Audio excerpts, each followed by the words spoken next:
In the heart of 1960s London, the Grand Bertram's Hotel hides a sinister secret. Miss Jane Marple, a sharp-eyed spinster, checks in for a nostalgic stay, only to uncover a web of crime: stolen jewels, a daring train robbery, and a missing clergyman. As whispers of danger swirl, she zeroes in on the charismatic Lady Bess Sedwick, whose charm masks a criminal empire.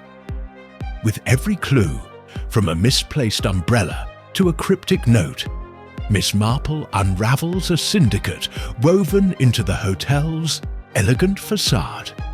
Will her quiet wisdom expose the truth before the shadows of Bertram's claim another victim? Chapter 1. Arrival at Bertram's. The late afternoon sun cast a golden haze over London's West End as Miss Jane Marple stepped from the taxi onto the pavement before Bertram's hotel.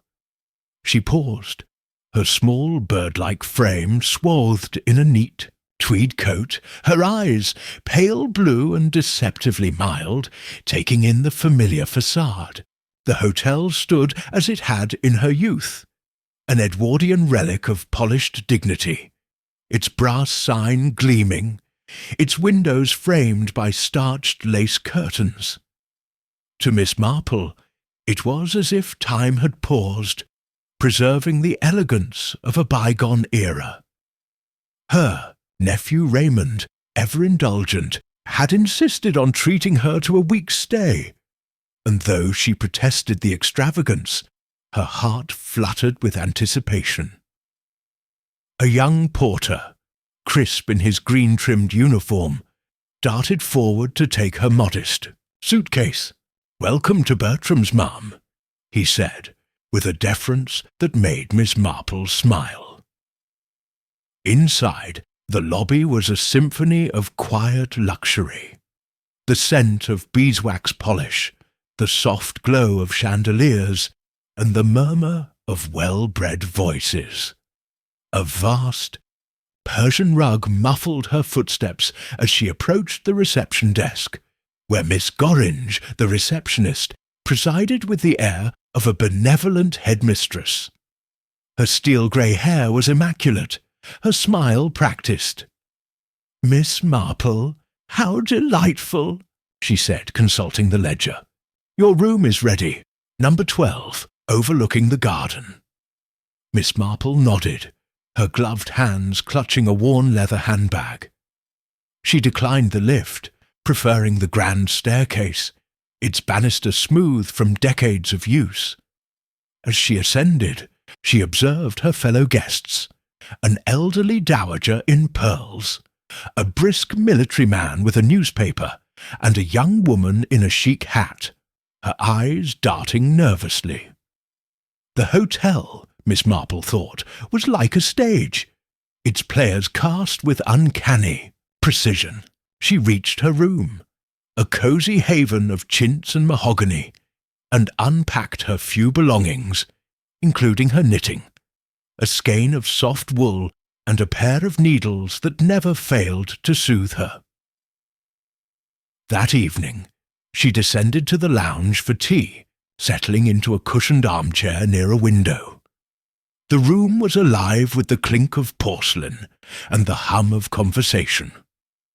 A silver tray arrived bearing scones, clotted cream, and a pot of Earl Grey. Miss Marple poured, her movements precise, and let her gaze wander. At a nearby table sat Lady Bess Sedwick, a woman whose name flickered in the gossip columns. Her auburn hair was swept into an elegant chignon, her emerald dress a bold contrast to the room's muted tones. She laughed, her voice low and magnetic, as she spoke to a young man in a well-cut suit. Miss Marple's lips pursed. Bess's charm was undeniable, but there was a hardness in her eyes, a calculation that belied her ease. Across the room, Canon, Pennyfather, a clergyman with a shock of white hair and a distracted air, fumbled with his teacup. Miss Marple knew him vaguely from a charity event in St. Mary Mead. He was prone to losing his way, both in thought and geography, he muttered to himself, peering at a timetable, oblivious to the bustle around him. Near the fireplace, a young heiress, Elvira Blake, sat alone, her delicate features taut with some unspoken worry. Her fingers twisted a lace handkerchief, and her eyes flicked toward Bess Sedwick with a mix of awe and apprehension. As Miss Marple spread jam on a scone, her ears caught a snatch of conversation from Bess's table. The young man, Michael Gorman, the hotel's doorman, leaned close, his voice a hushed rasp. "It's set for the 19th. No mistakes this time." Bess's reply was inaudible, but her nod was sharp, her expression unreadable. Gorman straightened, adjusting his cap, and slipped away toward the entrance. Miss Marple's knitting needles, resting in her lap, began to click softly, a rhythm that matched the turning of her mind. The 19th, 3 days hence. A date, a plan, a secret. In her village, such whispers often hid mischief. Here, in Bertram's gilded halls, they hinted at something darker. She sipped her tea, her face serene, but her thoughts raced. The hotel's perfection, the flawless service, the curated guests, the nostalgic glow, felt too deliberate, like a painting with one false stroke. She recalled a girlhood visit to Bertram's, when a maid's tearful confession had unravelled, a theft. People, Miss Marple knew, were the same everywhere, their flaws merely dressed in finer clothes. As the lounge filled with the evening's glow, she resolved to watch, to listen, to unravel the thread that tugged at her instincts. The scones grew cold, but her eyes, bright and unyielding, missed nothing. Chapter 2. The Canon's Disappearance. The breakfast room at Bertram's hotel was a study in serene elegance, its long windows admitting a soft morning light that gleamed on silver cutlery and starched linen. Miss Jane Marple, seated at a corner, table with a view of the entrance, unfolded her napkin and surveyed the scene. The clatter of porcelain and the murmur of polite conversation filled the air, but one absence struck her at once. Canon Pennyfather's usual place, near the buffet, stood empty. The elderly clergyman, with his habit of arriving promptly at 8, was nowhere to be seen. Miss Marple's delicate fingers paused over her toast, her pale eyes narrowing slightly. In St. Mary Mead, such a break in routine often signalled trouble. Here, it piqued her curiosity. She sipped her tea, observing the other guests. Lady Bess Sedwick swept in, her silk scarf trailing like a banner, and took a table by the window, her movements commanding attention. Elvira Blake, the young heiress, lingered near the door, her face pale and her hands fidgeting with a pearl brooch. The retired colonel, whose name Miss Marple had learned was Luscombe, read his Times with a frown, muttering about the state of the railways. The room hummed with normalcy, yet the canon's absence cast a subtle shadow. Miss Marple, ever discreet, signalled a waiter, a young man with slicked hair and a deferential nod. "Has Canon Pennyfather taken breakfast elsewhere this morning?" she inquired, her voice mild. The waiter hesitated, his polish faltering. "I'm not certain, ma'am. He's usually here, but I'll check." He hurried off, and Miss Marple noted his glance toward Miss Gorringe at the reception desk, visible through the open doorway. The receptionist's composure was flawless, but her eyes darted briefly to the breakfast room, as if assessing the mood. Miss Marple buttered her toast, her mind turning. The canon, with his vague manner and tendency to misplace his thoughts, was not a man to vanish without cause. She recalled his flustered demeanour the previous evening, clutching a timetable as he spoke to Bess Sedwick in the lounge. Their exchange had been brief, but Bess's sharp tone had lingered in Miss Marple's memory. By mid-morning, whispers of the canon's absence rippled through the hotel. Miss Marple, now in the lounge with her knitting, overheard fragments. Forgot his conference, perhaps. No, his bags are still here. The staff maintained their seamless efficiency, but a faint tension underscored their smiles. At 11, a new figure entered the scene. Inspector Davy, a broad-shouldered man with a ruddy face and a calm, almost paternal air that earned him the nickname Father among his colleagues. He arrived quietly, conferring with Miss Gorringe in hushed tones before requesting to see the canon's room. Miss Marple, unobtrusive in her armchair, caught the inspector's eye as he passed. His nod was courteous, but his gaze lingered, sensing her quiet alertness. She approached him later, as he emerged from the canon's room, her step slow but purposeful. "A worrying matter, Inspector," she said, her voice soft. "Canon Pennyfather is so very reliable in his own way." Davy, accustomed to dismissing elderly ladies, paused at the shrewd glint in her eyes. "You knew him, ma'am?" he asked. Miss Marple inclined her head, only slightly, from a village function. "But I saw him last evening speaking with Lady Sedwick. He seemed preoccupied." Davy's notebook appeared, his pencil poised. "Sedwick, you say? Time?" Miss Marple supplied the details with precision, adding, "He mentioned a conference in Lucerne. Perhaps he left early." The inspector's inquiries confirmed the canon had not reached Lucerne. His room, number 8, yielded little.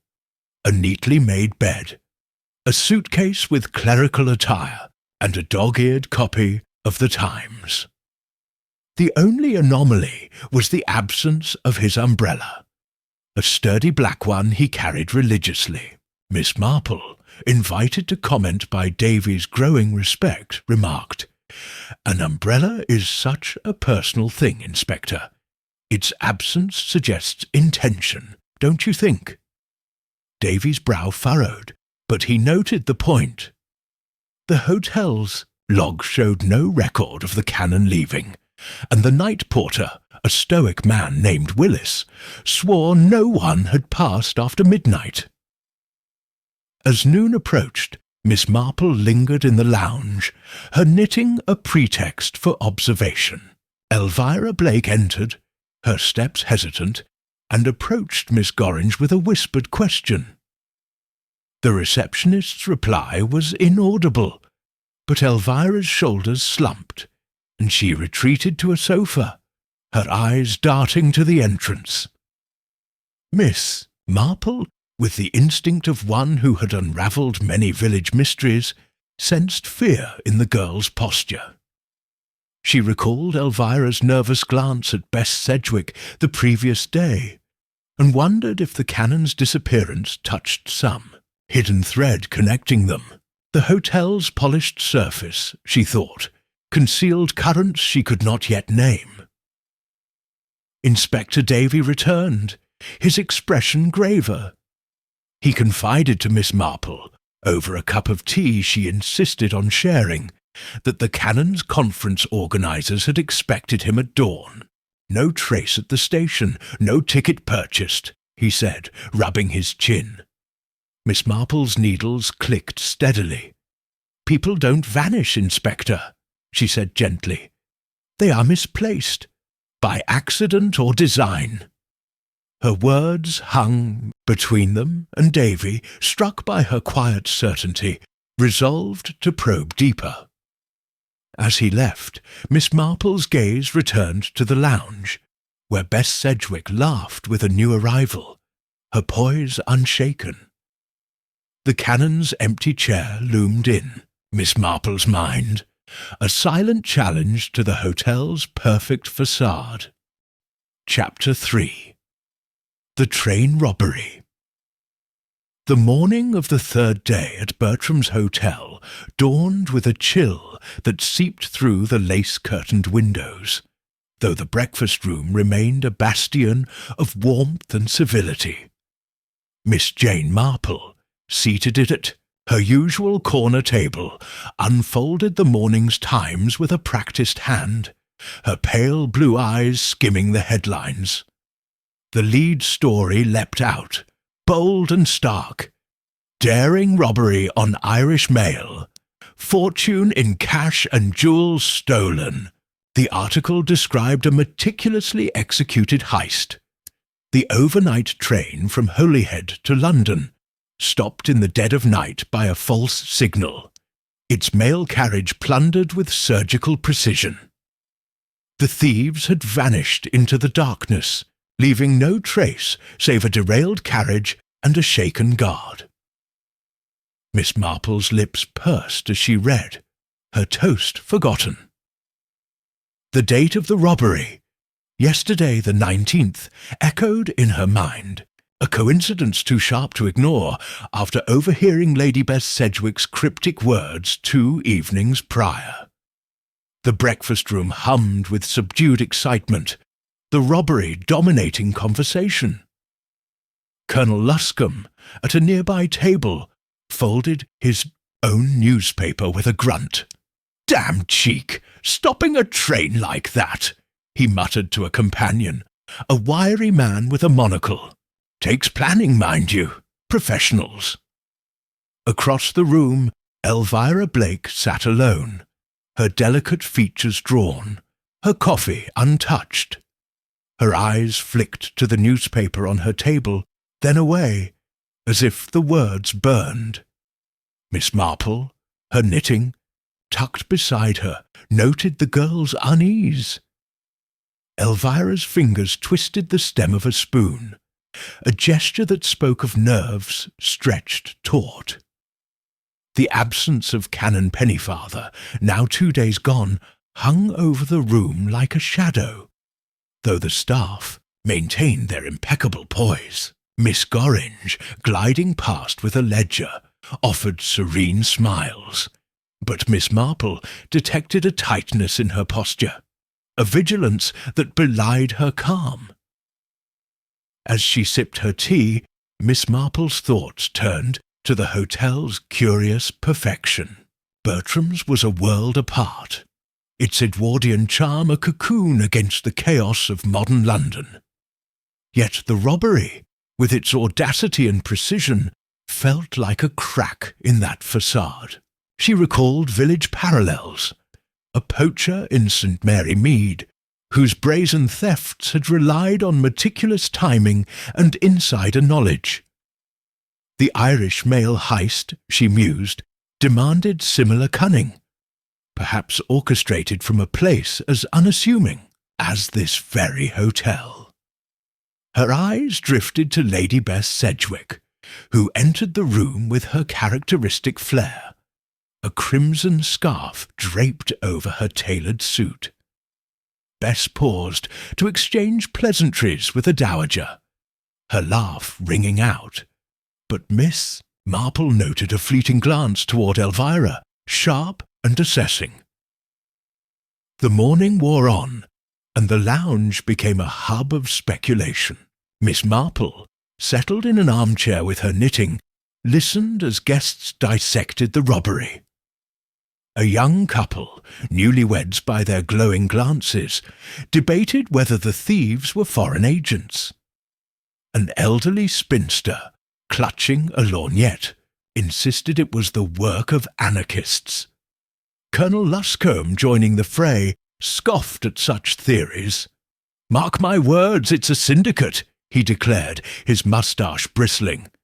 "They've got someone on the inside. Always do." Miss Marple's needles clicked steadily, her face serene, but her mind catalogued every word.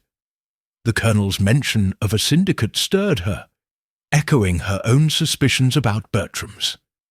The hotel's guests, she thought, were too perfectly assorted, like pieces on a chessboard moved by an unseen hand. At noon, Inspector Davy returned, his broad frame filling the doorway. His ruddy face was graver than before, his eyes shadowed by the weight of dual mysteries. The canon's disappearance, and now the train robbery. He conferred briefly with Miss Gorringe, whose composure held firm, then made his way to the lounge, where Miss Marple's quiet presence drew his attention. "Morning, ma'am," he said, settling into a chair opposite her. "You've seen the papers, I take it?" Miss Marple nodded, folding her knitting. "A shocking business, Inspector. So bold, and on the 19th, no less." Her tone was mild, but Davy caught the emphasis, his pencil pausing over his notebook. "The 19th, you say?" he prompted, recalling her earlier mention of Bess Sedwick's conversation. Miss Marple recounted the exchange she'd overheard between Bess and Michael Gorman, the doorman, her memory precise. "It's set for the 19th. No mistakes," she quoted, her voice soft but clear. "I thought little of it at the time, but now—" She trailed off, letting Davy draw his own conclusions. The inspector's brow furrowed, his mind grappling with the implications. Gorman, eh? And Sedwick? Interesting pair. He leaned back, rubbing his chin. The robbery's got Scotland Yard in a tizzy.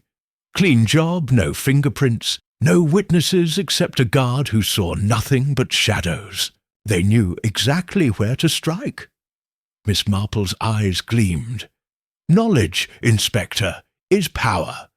And this hotel, I fancy, is a place where knowledge gathers. Davy's respect for the elderly spinster grew. He shared, in confidence, that the robbery's haul included not only cash, but a consignment of jewels, destined for a London auction house. "Emeralds mostly," he said, "worth a king's ransom." Miss Marple's thoughts flicked to Bess Sedwick's emerald dress. A trivial detail. Yet her village-honed instincts warned against dismissing such connections.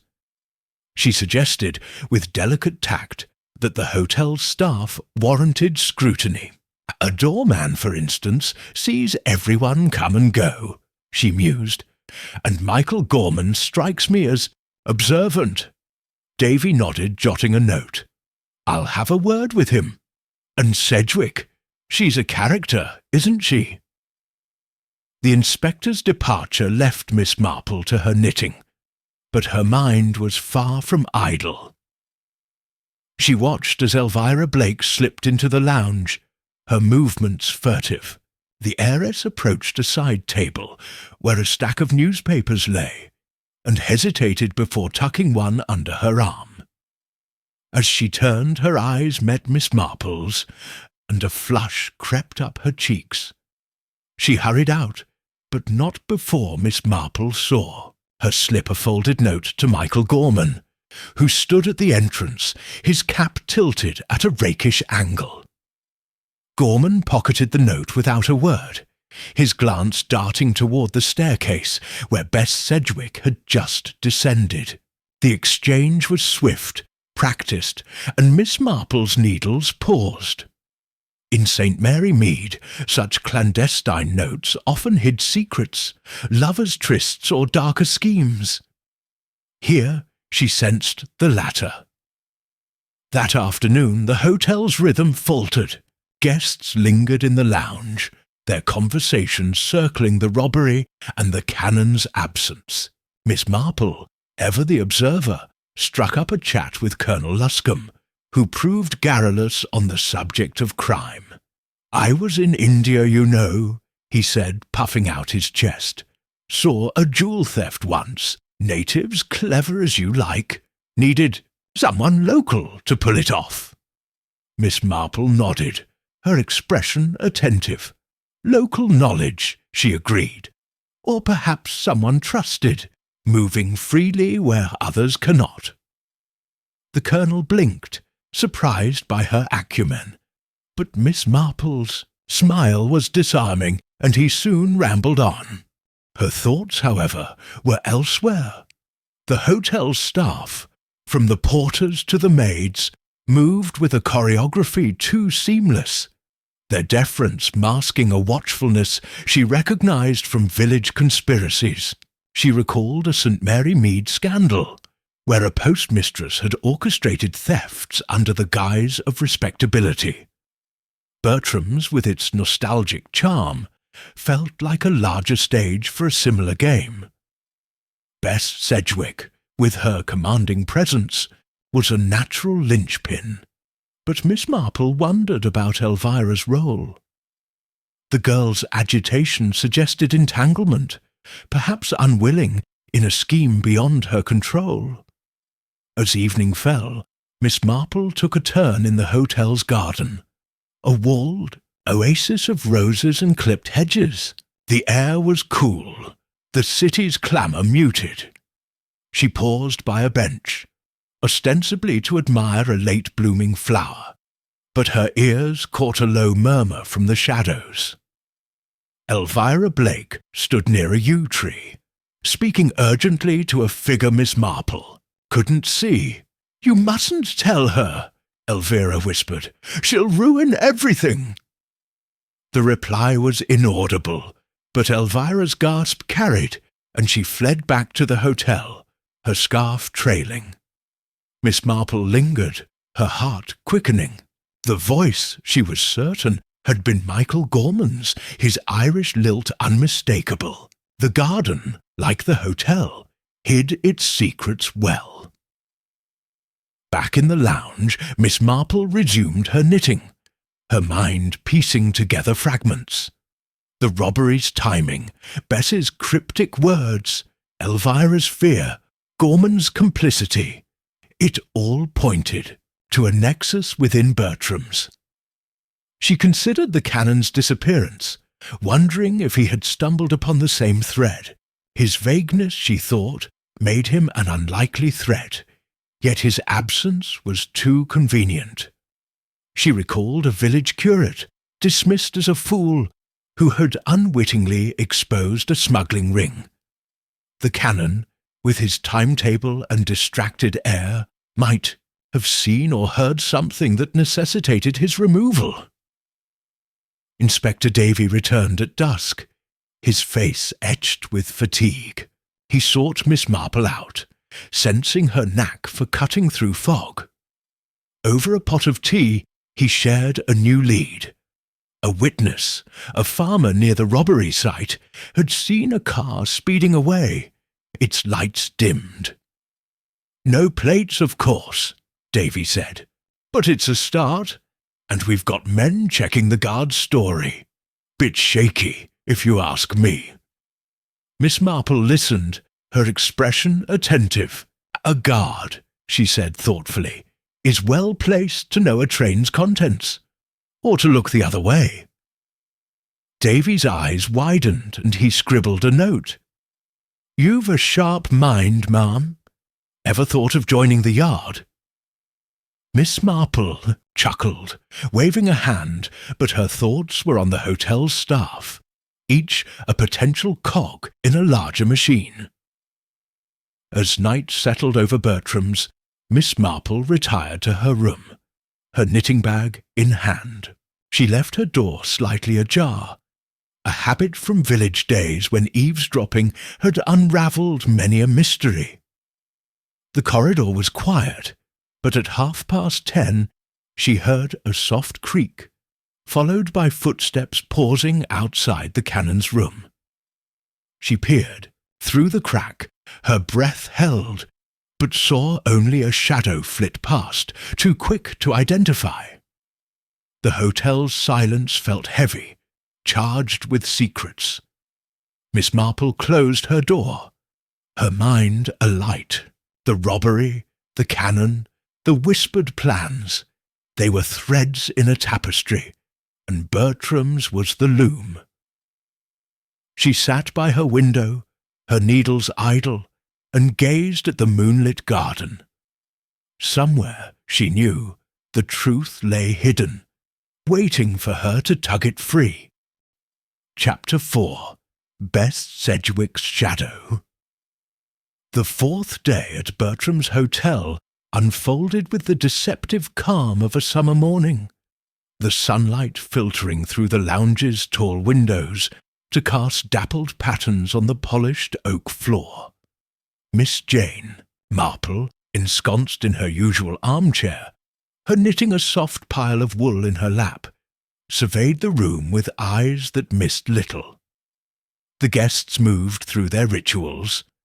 Tea sipped, newspapers rustled, polite murmurs exchanged, but an undercurrent of unease lingered, fed by the canon's continued absence and the Irish mail robbery's bold headlines. Miss Marple's thoughts, sharp as her needles, circled Lady Bess Sedwick, whose presence seemed to weave through both mysteries like a scarlet thread. Bess, with her magnetic charm and shadowed past, was a figure who demanded attention. Jane, Miss Marple, with her village-honed instincts, sensed she was more than a glamorous guest. Bess Sedwick entered the lounge at 10, her stride confident, her tailored navy coat accentuating her lithe frame. Her auburn hair gleamed under the chandelier, and her smile, flashed at a passing waiter, was a study in effortless allure. She settled at a table near the fireplace, ordering coffee with a flick of her hand, and opened a letter with a silver opener. The room seemed to orbit her, guests stealing glances, staff hovering with unspoken deference. Miss Marple, her knitting needles clicking softly, observed the effect. In St. Mary Mead, she had known women like Bess, charismatic, commanding, yet often at the heart of whispered scandals. Bess's reputation, gleaned from snippets in the papers, was a tapestry of adventure. Safaris in Africa, a brief marriage to a diplomat, rumours of espionage. Here, in Bertram's, she was both queen and enigma. Miss Marple's attention shifted to the other guests, each a piece in the hotel's intricate puzzle. Colonel Luscombe, his moustache bristling, debated politics with a retired judge, his voice carrying across the room. Elvira Blake, pale and restless, sat by a window, her fingers tracing the rim of a teacup, her eyes darting to Bess with a mix of resentment and fear. The young heiress's agitation had grown since the robbery, and Miss Marple wondered what tied her to Bess beyond their rumoured familial bond. The staff, too, moved with a precision that felt rehearsed. Miss Gorringe at her desk, her pen never idle. The waiters, their trays balanced with uncanny grace. Michael Gorman, the doorman, stationed at the entrance, his gaze sweeping the lobby like a sentinel. Miss Marple's needles paused. The hotel's perfection, she thought, was a facade, and Bess Sedwick was its architect. Her musings were interrupted by a familiar figure. Inspector Davy, his broad shoulders filling the doorway, his ruddy face set with determination. He had returned to Bertram's with a renewed focus, the train robbery and the canon's disappearance now twin thorns in his side. He nodded to Miss Marple, acknowledging her quiet acumen, and made his way to Miss Gorringe, requesting a private room for interviews. The receptionist's smile was impeccable, but Miss Marple noted a flicker of unease in her eyes as she led Davy to a small parlour off the lobby. The inspector's presence stirred the guests, their conversations faltering, and Miss Marple seized the moment to observe Bess. The adventuress, engrossed in her letter, seemed oblivious, but her posture, taut, alert, betrayed her awareness. Miss Marple rose, her movements slow to avoid attention, and drifted towards the garden door, ostensibly to enjoy the morning air. The garden, a walled haven of roses and gravel paths, offered solitude, and more importantly, a vantage point. She settled on a bench, her knitting resumed, and let her eyes roam. The hotel's rear windows faced the garden, and through one she glimpsed Bess Sedwick, now standing, speaking to Elvira Blake. The two women were framed by the window, their gestures sharp, their voices inaudible, but their tension palpable. Elvira's hands clenched at her sides, while Bess's expression was one of controlled exasperation. Miss Marple, pruning a nearby rose with a borrowed pair of shears, caught fragments of their exchange. "You mustn't interfere, Elvira. It's dangerous." Elvira's reply was a whisper, lost to the breeze, but her face crumpled, and she turned away, fleeing into the hotel. The encounter confirmed Miss Marple's suspicions of a rift between mother and daughter, for she had learned through discreet inquiries with a chatty maid that Elvira was Bess's estranged child, raised by guardians after a scandalous divorce. The dynamic intrigued her. Bess, the domineering force. Elvira, caught in her orbit, fearful yet defiant. In St. Mary Mead, Miss Marple had seen similar tensions. A domineering matriarch whose influence cloaked darker motives. She wondered if Elvira's unease stemmed from knowledge of Bess's plans, perhaps linked to the robbery or the canon's fate. The date of the 19th, overheard in Bess's conversation with Gorman, loomed large, tying the adventuress to the heist's execution. Returning to the lounge, Miss Marple resumed her vigil, her knitting a pretext for observation. Inspector Davy emerged from his interviews, his notebook bulging, and sought her out, sensing her knack for unraveling human motives. Over a fresh pot of tea, he shared his progress, his voice low to avoid eavesdroppers. "I've spoken to Gorman," he said, his eyes narrowing. "Claims he was on duty all night, saw nothing unusual. But he's cagey, ma'am. Too smooth by half." Miss Marple nodded, her expression attentive. "A doorman sees much, Inspector, and says little. Did he mention Lady Sedwick?" Davy's pencil tapped his notebook. "Said she's a regular, always tipping well. Nothing more. But I've got men checking his alibi." Miss Marple ventured a suggestion, her tone gentle. "Lady Sedwick has a presence, does she not?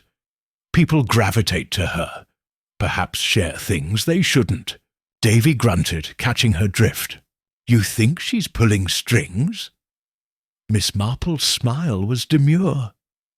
"I think, Inspector, that some women inspire loyalty or fear. In my village there was a lady much like her, charming yet formidable. Secrets clung to her like moths." Davy's respect deepened, and he confided that Bess had been interviewed, her answers polished but unyielding. Claims she was dining with friends on the 19th, miles from the robbery. Checks out so far. As for the canon, she says she barely knew him. The inspector's words stirred Miss Marple's memory of Bess's brief exchange with Canon Pennyfather on the first evening. Their heads bent over his timetable. The canon's distracted air had seemed innocuous, but Miss Marple wondered if he had overheard something. a date, a plan that made him a liability. She shared this with Davy, her voice soft but precise. He was so very vague, Inspector, yet even vague men hear things. Perhaps he was in the wrong place. Davy jotted a note, his mind turning. You're saying someone wanted him out of the way? Drugged, maybe, or worse. Miss Marple's needles clicked. Or simply misplaced. To buy time. As Davy departed to pursue his leads, Miss Marple's thoughts returned to Elvira Blake. The heiress reappeared in the lounge, her composure brittle, and approached Miss Gorringe with a request for a taxi. The receptionist's response was inaudible, but Elvira's shoulders slumped, and she retreated to a sofa, her eyes scanning the room. Miss Marple, with the tact of one who had soothed many a village confidant, moved to sit beside her, offering a kindly smile. "Such a lovely hotel," she said, her tone disarming. "But it does make one feel watched, don't you think?" Elvira started, then relaxed, mistaking Miss Marple for a harmless old lady. "It's oppressive sometimes," she admitted, her voice low. "Everyone seems to know your business." Miss Marple nodded, her needles busy. "In my village we had a postmistress like that, ever so kind, but nothing escaped her. Do you find the staff here attentive?" Elvira hesitated, her fingers twisting her brooch. "Too attentive," she murmured. "Especially around certain people." Her glance flicked toward Bess, who was now laughing with a new arrival, a sleek man in a pinstripe suit. Miss Marple's heart quickened, but she kept her tone light. "Lady Sedwick, perhaps, such a striking woman." Elvira's lips tightened, and she stood abruptly. "I must go," she said, her voice strained, and hurried out, leaving Miss Marple to ponder her fear. The afternoon brought a new development. Miss Marple, taking a turn in the lobby, overheard a porter whispering to a maid about a police search at a nearby warehouse linked to the robbery's loot. The maid's reply was sharp. "Keep your voice down. You know what Miss Gorringe said." Miss Marple, adjusting her hat before a mirror, filed the snippet away. The warehouse, she thought, suggested a local base, and Bertram's, with its network of staff and suppliers, was ideally placed. She recalled a St. Mary Mead grocer who had hidden stolen goods among his deliveries, his respectability a perfect shield. The hotel's deliveries, linen, produce, wine, offered similar cover, and Bess Sedwick, with her influence, could easily orchestrate such a scheme. As evening approached, Miss Marple dined in the restaurant, a grand space of crystal and damask. She chose a table near Bess Sedwick, who dined alone, her poise unshaken despite the inspector's scrutiny. Bess's conversation with the waiter was light, but Miss Marple noted the man's deference, his bow a shade too deep. The adventuress's influence over the staff was palpable, and Miss Marple wondered how far it extended. She thought of Gorman, his sly exchanges with Elvira, and Miss Gorringe, whose polished exterior hid a steely control. The hotel, she realized, was a microcosm of power, with Bess at its apex. After dinner, Miss Marple lingered in the lounge, her knitting a shield against curiosity. The room was quieter now, the guests dispersing to their rooms or the city's theatres. She watched as Bess Sedwick rose, her coat draped over her arm, and paused to speak to Michael Gorman at the entrance. Their exchange was brief, their heads close, and Gorman's nod was curt, almost military. Miss Marple's needles slowed. The doorman's role, she thought, was more than ceremonial. He was Bess's eyes and ears, perhaps her enforcer. She recalled a village blacksmith, outwardly genial, who had coordinated a poaching ring with similar discretion. Gorman's attack, reported that morning as a minor incident, now seemed significant. A warning, perhaps, or a misstep in a larger game. As midnight neared, Miss Marple retired to her room, her mind a whirl of connections. She left her door ajar, a habit that had served her well in St. Mary Mead, and sat by the window, her knitting idle. The corridor was silent, but at 1 o'clock she heard a soft rustle, followed by the click of a door. Peering out, she saw a figure slender, cloaked in shadow, pause before Bess's room, then slip inside. The door closed soundlessly, and Miss Marple's breath caught. She could not pursue, but her mind raced. The visitor, she suspected, was Elvira, driven by fear or defiance to confront her mother. The hotel's secrets, she knew, were unraveling, and Bess Sedwick's shadow loomed over them all. Miss Marple returned to her chair, her eyes on the moonlit garden beyond. The robbery, the canon's absence, Elvira's distress, Gorman's complicity. They were facets of a single truth, and Bess was its architect. In St. Mary Mead, Miss Marple had learned that power, cloaked in charm, was the most dangerous force of all. She picked up her needles, their rhythm steadying her thoughts. Tomorrow, she resolved, she would probe deeper. Her gentle questions, a scalpel to Bertram's gilded facade. The truth, she sensed, was close, hidden in the interplay of loyalty and betrayal that defined Bess Sedwick's world. Chapter 5. The Clue of the Umbrella. The fifth morning at Bertram's hotel greeted Miss Jane Marple with a sky bruised by clouds, the threat of rain lending a muted air to the breakfast room. She settled at her corner table, her view commanding the entrance, and unfolded her napkin with the precision of habit. The room, with its gleaming silver and starched linens, hummed with the subdued chatter of guests.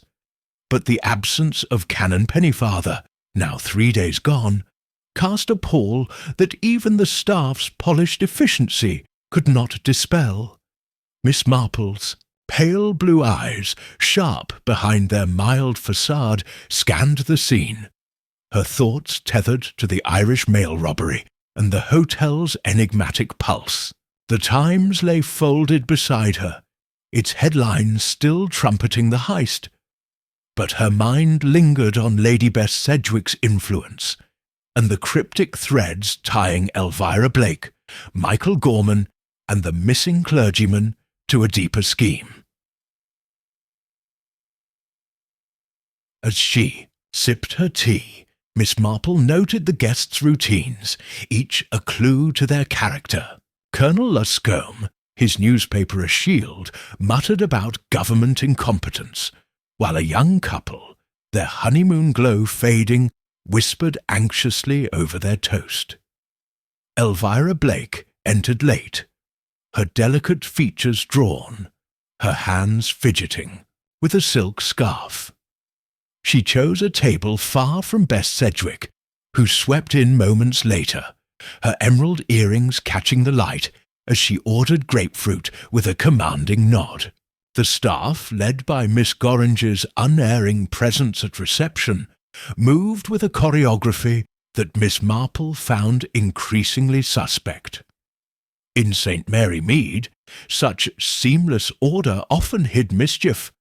A grocer's flawless ledger, masking stolen goods, a choir's harmony, concealing gossip. Here, the hotel's perfection felt like a stage, its players directed by an unseen hand. Her reverie was broken by Inspector Davy's arrival, his broad frame unmistakable as he crossed the lobby. His ruddy face bore the strain of sleepless nights, the dual mysteries of the canon's disappearance, and the train robbery weighing heavily. He paused at Miss Gorringe's desk, his low voice carrying a note of urgency, then made his way to the breakfast room, his eyes seeking Miss Marple. She greeted him with a gentle smile, offering a chair and a cup of tea, which he accepted with a grateful nod. "You're a fixture here, ma'am," he said, his tone half teasing, half respectful. "Anything new catch your eye?" Miss Marple's needles, resting in her lap, glinted as she leaned forward. "Only that small things, Inspector, often reveal the most. Like an umbrella, perhaps?" Davy's brow furrowed, sensing her drift. The canon's umbrella. Still missing, far as I know. Miss Marple nodded, her voice soft but precise. Man like Canon Pennyfather clings to such things, a habit, a comfort. Its absence is suggestive. Have you searched the hotel thoroughly? Davy admitted the search had been cursory, focused on the canon's room, where only clerical attire and a timetable had surfaced. Miss Marple's suggestion, delivered with the tact of a village confidant, prompted him to act. "I'll have the staff check every corner," he said, scribbling in his notebook. "You've a knack for this, ma'am." The inspector's trust in Miss Marple had grown, her quiet insights cutting through the fog of his investigations. She shared her observations of Elvira's distress and Gorman's sly exchanges, careful to frame them as musings rather than accusations. "The young lady seems troubled," she said, "and the doorman, he watches more than he speaks." Davy's eyes narrowed, recalling his interview with Gorman, whose alibi for the robbery night was airtight but oddly rehearsed. "I'm keeping an eye on him," he confided. "And Sedwick, she's a puzzle. Her friends vouch for her on the 19th, but I don't trust her smile." Miss Marple's lips twitched, recognizing the inspector's instinct. In St. Mary Mead, smiles often hid secrets, and Bess's was a masterpiece of deception. After breakfast, Davy organized a discreet search, enlisting the hotel's porters to check closets, storerooms, and service areas. Miss Marple, lingering in the lobby under the pretext of adjusting her hat, watched the proceedings. A young porter, flushed with the importance of his task, emerged from a service corridor, triumphantly clutching a black umbrella. Davy examined it, confirming it bore the canon's initials, R.P., etched on the handle. The find was significant, but its location puzzled him. A closet near the hotel's rear entrance, alongside a porter's uniform and a pair of muddy boots. "Odd place for an umbrella," Davy muttered, turning to Miss Marple, who had drifted closer. "What do you make of it, ma'am?" Miss Marple's eyes gleamed, her mind racing. "It suggests, Inspector, that the canon did not leave willingly. An umbrella is not misplaced so far from one's room without reason. And that uniform, might it imply a disguise?" Davy's jaw tightened, the idea sparking new avenues. "You're saying someone dressed as a porter to move him, or that he was taken out the back?" Miss Marple's response was measured. "Either is possible. In my village, a thief once posed as a gardener to slip away unnoticed. Small deceptions open large doors." Davy ordered the boots and uniform bagged for analysis, his respect for Miss Marple's acumen deepening. The umbrella, she thought, was a pivot, a tangible link to the canon's fate. The discovery stirred the hotel, though the staff maintained their facade of calm. Miss Gorringe, informed of the find, expressed mild surprise, her pen pausing over her ledger. "How careless of someone to leave it there," she said, her voice smooth. Miss Marple, seated nearby with her knitting, noted the receptionist's composure, too perfect to be natural. She recalled a St. Mary Mead postmistress, whose flawless demeanour had masked a web of deceit. Miss Gorringe, she suspected, knew more than she let on, her role in the hotel's operations extending beyond mere administration. The thought lingered as Miss Marple watched Elvira Blake hurry through the lobby, her scarf slipping as she glanced nervously at Gorman stationed at the door. Midday brought a chance encounter that sharpened Miss Marple's focus. She joined Colonel Luscombe for tea in the lounge, his garrulous nature a gold mine of gossip. The Colonel, eager for an audience, regaled her with tales of his Indian service. But his mention of a local warehouse raid piqued her interest.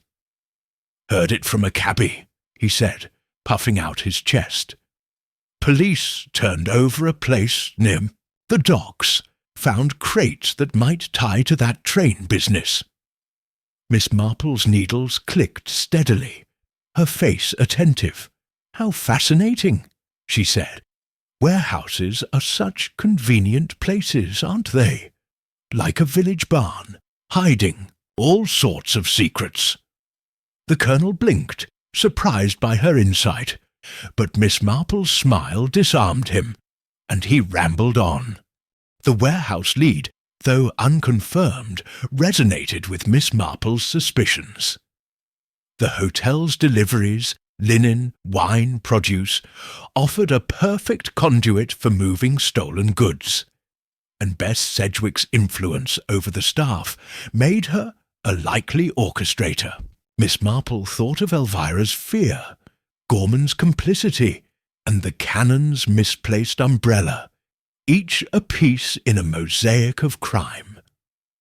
She wondered if the clergyman had stumbled upon a clue, a overheard word, a glimpsed transaction that necessitated his removal.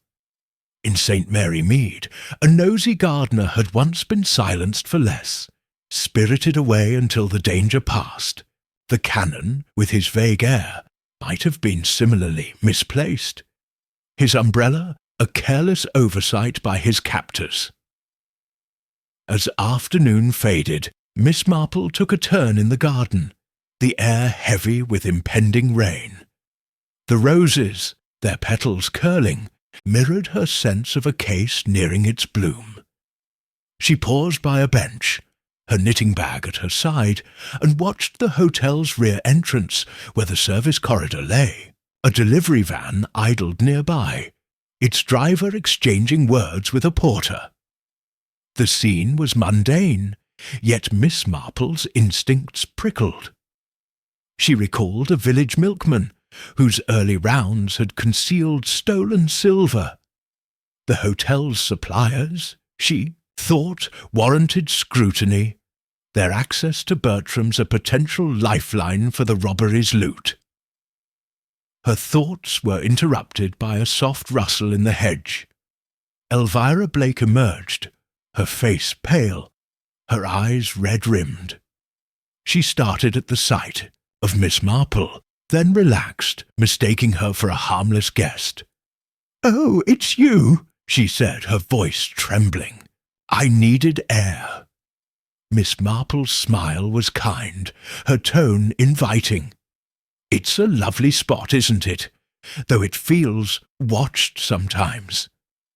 Elvira nodded, her guard lowering. "Everything feels watched here," she murmured, "especially with her around." Miss Marple's heart quickened, but she kept her tone light. "Lady Sedwick, you mean? She does command attention." Elvira's lips tightened, and she turned away, her scarf catching on a thorn. "She commands everything," she whispered, then hurried back to the hotel. The exchange confirmed Miss Marple's suspicion of a rift between Elvira and Bess, one rooted in fear and secrets. She wondered if Elvira knew of the robbery's planning, perhaps through Gorman, whose attack suggested a falling out or a warning. The doorman's role, she thought, was pivotal, his access to the hotel's comings and goings a linchpin for Bess's schemes. Miss Marple returned to the lounge, her knitting resumed, and watched as Gorman resumed his post, his cap tilted, his eyes scanning the lobby. His familiarity with Bess, glimpsed in their brief exchanges, hinted at a deeper alliance, one that Miss Marple resolved to unravel. Evening brought a new development. Inspector Davy, returning from the warehouse raid, sought Miss Marple out, his face etched with frustration. Over a quiet dinner in the restaurant, he shared his findings. The warehouse held crates of linens, some bearing Bertram's insignia, but no jewels or cash. "A dead end, maybe," he said, spearing a potato. "But the linens bother me. Too clean, like they're covering something." Miss Marple's eyes gleamed. "In my village, Inspector, a farmer once hid stolen watches in hay bales. Linens are much the same, ordinary yet capacious." Davy's fork paused, his mind turning. "You think the hotel's in on it? Staff, maybe?" Miss Marple's response was cautious. "I think, Inspector, that loyalty can be bought or coerced, and Lady Sedwick has a way of inspiring both."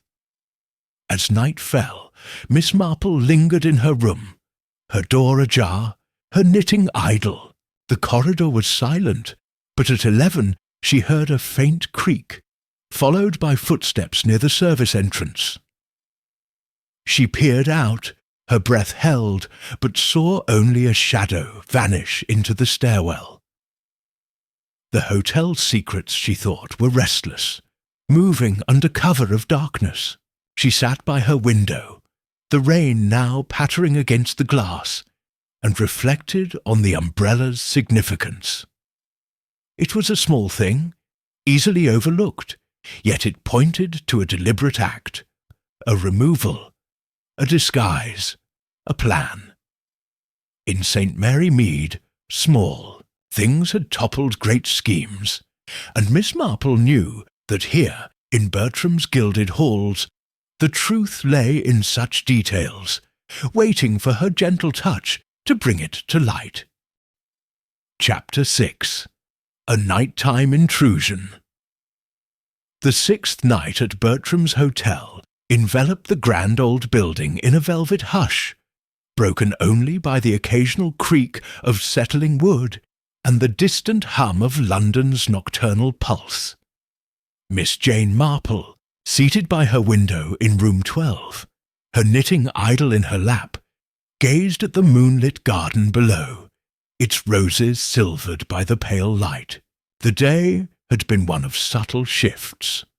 The discovery of Canon Pennyfather's umbrella, Inspector Davy's growing suspicions, and the palpable tension radiating from Elvira Blake and Lady Bess Sedwick. Yet the hotel's polished surface remained intact, its Edwardian charm a mask for the currents Miss Marple sensed beneath. Her pale blue eyes, sharp despite the late hour, reflected a mind at work, piecing together the threads of the Irish mail robbery, the canon's absence, and the hotel's enigmatic players. She had retired early, pleading a headache to avoid the lounge's evening bustle, but sleep was far from her thoughts. In St. Mary Mead, Miss Marple had learned the value of vigilance, her open window once revealing a poacher's midnight rendezvous. Here, in Bertram's, she left her door slightly ajar, a sliver of light spilling into the corridor, and positioned her chair to command a view of both the window and the door.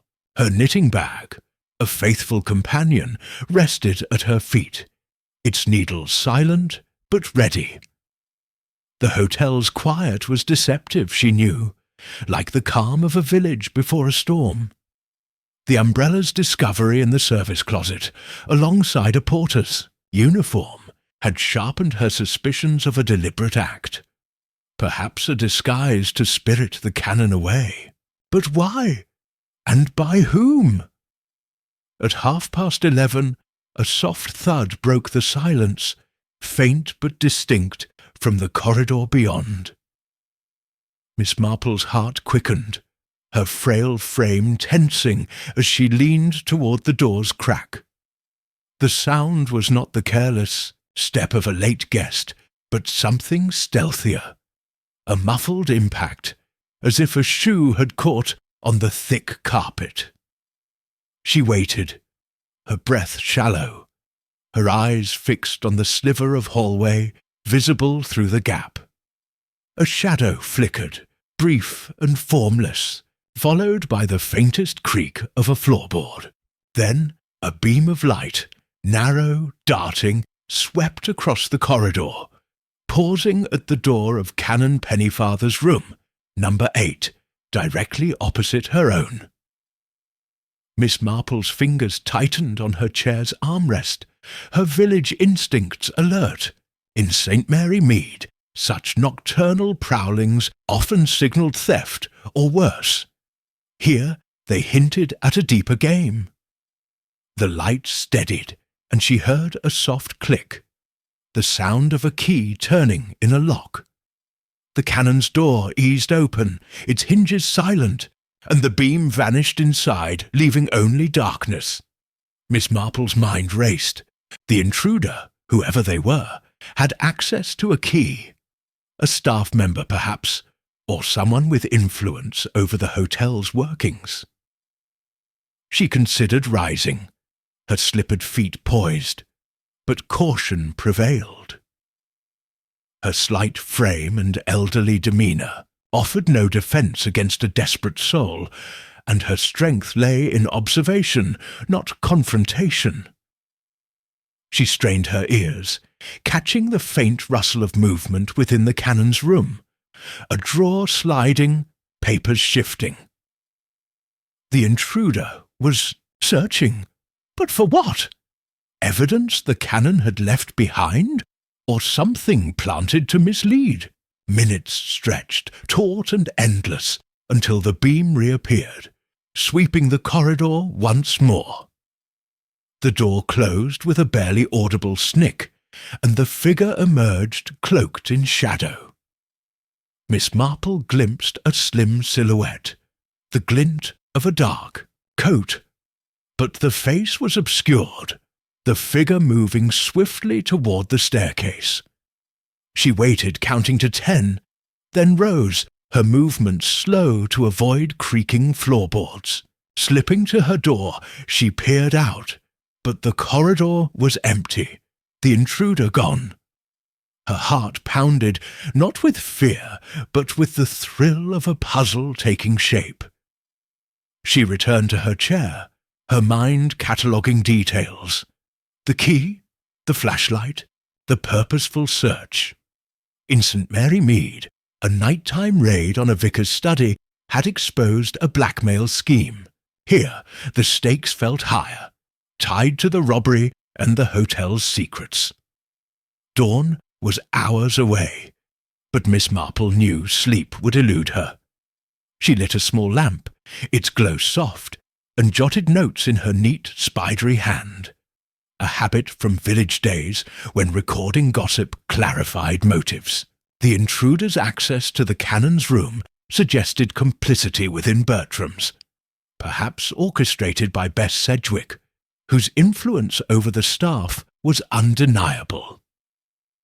Miss Marple recalled the adventuress's sharp exchange with Elvira in The Garden, the girl's fear hinting at knowledge of her mother's plans. Michael Gorman, too, loomed large, his sly demeanour and recent attack marking him as a player in the scheme. The umbrella, found in the service closet, pointed to a staged exit. But the nighttime search suggested the canon's room held a clue yet to be erased. Morning broke with a drizzle that cloaked London in grey, and Miss Marple descended to the breakfast room, her face serene, but her eyes alert. The guests were subdued, the robbery's audacity and the canon's absence weighing on their chatter. Colonel Luscombe, at his usual table, grumbled about the weather, while Elvira Blake, pale and withdrawn, toyed with a slice of melon, her gaze avoiding Bess Sedwick, who read a letter with studied nonchalance. Miss Marple, sipping her tea, noted the staff's efficiency. Too perfect, she thought, like a village choir rehearsed to hide a sour note. Miss Gorringe, at her desk, presided with her usual calm, but Miss Marple detected a flicker of strain in her smile, as if the hotel's secrets pressed against her composure. Inspector Davy arrived mid-morning, his ruddy face etched with fatigue, his notebook bulging with leads that refused to cohere. He sought Miss Marple in the lounge, where she sat with her knitting, her needles a rhythmic counterpoint to the room's murmur. "Morning, ma'am," he said, settling opposite her. "You look like you've seen a ghost." Miss Marple's smile was faint, her voice low to avoid eavesdroppers. "Not a ghost, Inspector, but a shadow. Last night someone entered Canon Pennyfather's room, quietly, with a key and a flashlight." Davy's pencil froze, his eyes sharpening. "You saw them? Who was it?" Miss Marple shook her head, her expression regretful. "Too dark, I'm afraid, but they were searching, and they had access. That, I think, is significant." Davy's mind churned, the intrusion a new piece in his puzzle. He shared that the umbrella's discovery had prompted a deeper search, revealing traces of mud on the service closet's floor, suggesting an outsider's entry, or an insider's exit. "The boots we found were caked with it," he said. "Country mud, not city. We're testing it, but it's odd for a hotel this tidy." Miss Marple's needles paused, her thoughts racing. "Mud tells a story, Inspector. In my village, a poacher's boots betrayed his path through the woods. Here, it might point to where the canon was taken, or where someone returned from." Davy nodded, jotting a note. "You think the hotel's mixed up in it? Staff, maybe?" Miss Marple's response was measured. "I think, Inspector, that Bertram's is a stage, and some players know more than their lines." The inspector's respect for Miss Marple deepened, her insights illuminating corners he'd overlooked.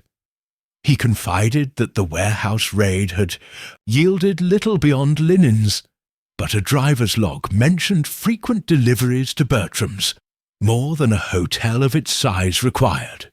"Could be nothing," he said, "but it's fishy." Miss Marple's eyes gleamed. In St. Mary Mead, a baker's extra flour sacks hid stolen silver. "Deliveries, Inspector, are a fine cloak for mischief." Davy's jaw tightened, the idea sparking a new line of inquiry. He resolved to question the hotel's suppliers, starting with the linen company, and to press Gorman harder, suspecting the doorman's role extended beyond opening doors. As Davy departed, Miss Marple turned her attention to the lounge, where Elvira Blake sat alone, her hands twisting a handkerchief. The heiress's distress was palpable, her eyes darting to the entrance as if expecting pursuit. Miss Marple, with the tact of a village confidant, approached, offering a kindly smile. "May I join you, my dear? The lounge is so cosy, but it can feel crowded." Elvira hesitated, then nodded, her guard lowering under Miss Marple's gentle demeanour. "It's suffocating," she murmured, her voice barely audible. "Everyone watches, especially her." Miss Marple's heart quickened, but she kept her tone light. "Lady Sedwick, you mean? She does draw the eye." Elvira's lips trembled, and she leaned closer, her words a whisper. "She controls everything. I'm afraid of what she'll do next." The confession, though vague, confirmed Miss Marple's suspicions of Bess's dominance over her daughter. She probed gently, her questions cloaked in concern. "It must be hard, dear, feeling so watched. Is there something troubling you?" Elvira's eyes filled, but she shook her head, rising abruptly. "I shouldn't have said anything. Please, forget it." She fled, her scarf trailing, leaving Miss Marple to ponder her fear. In St. Mary Mead, a frightened girl had once betrayed a thief's hideout under similar pressure. Here, Elvira's silence spoke of loyalty, or terror, tied to Bess's schemes. Miss Marple's needles resumed, their rhythm steadying her thoughts. The nighttime intrusion, she thought, might have been Elvira's desperate bid to find or hide something in the canon's room, perhaps at her mother's behest. Afternoon brought a drizzle that kept guests indoors, the lounge a hive of subdued speculation. Miss Marple, ever observant, struck up a conversation with a chatty maid, Rose, who polished the banister with vigour. "Such a grand place," Miss Marple said, her tone admiring. "The staff must work hard to keep it so." Rose, flattered, nodded. "Oh, we do, ma'am. Miss Gorringer sees to everything, sharp as a tack she is." Miss Marple's smile was encouraging. "And the doorman, Mr. Gorman, he seems reliable." Rose's face tightened, her cloth pausing. "He's all right, I suppose. Keeps to himself, mostly." The maid's reticence, Miss Marple noted, was telling, hinting at Gorman's guarded role within the hotel's hierarchy. Her thoughts turned to Miss Gorringe, whose omnipresence suggested more than administrative zeal. Miss Marple approached the reception desk, ostensibly to inquire about a train schedule, but her questions were a probe. "You manage so well, Miss Gorringe," she said, her voice warm. "It must be a challenge, with so many guests and staff." The receptionist's smile was polished, her eyes guarded. "We pride ourselves on order, Miss Marple. Everyone knows their place." The reply was smooth, but Miss Marple detected a defensive edge, as if her inquiry had brushed a hidden nerve. In St. Mary Mead, a shopkeeper's evasive answers had once led to a smuggling ring. Here, Miss Gorringe's composure felt like a shield. Evening fell, and Miss Marple dined in the restaurant, choosing a table near the window to watch the rain-slicked street. Bess Sedwick dined alone, her poise unshaken, but Miss Marple noted her frequent glances at Gorman, who lingered near the entrance, his cap tilted. Their silent communication, a nod here, a raised brow there, was subtle but unmistakable. Miss Marple thought of a village innkeeper, whose glances with a barmaid had betrayed a theft. Gorman, she suspected, was Bess's lieutenant, his attack a ripple in their alliance. She wondered if the nighttime intruder had been Gorman, searching the canon's room for evidence of their plans, or to plant a false trail. As midnight approached, Miss Marple returned to her room, her door ajar, her lamp dimmed. The corridor was silent, but her vigil continued, her mind sifting clues. The intrusion, the umbrella, Elvira's fear, Bess's control. They were facets of a single truth, and Bertram's was its crucible. She recalled a St. Mary Mead widow, whose quiet manipulations had orchestrated a fraud, her neighbours blind to her guile. Bess Sedwick, with her charisma and command, was a grander version. Her hotel, a stage for crime.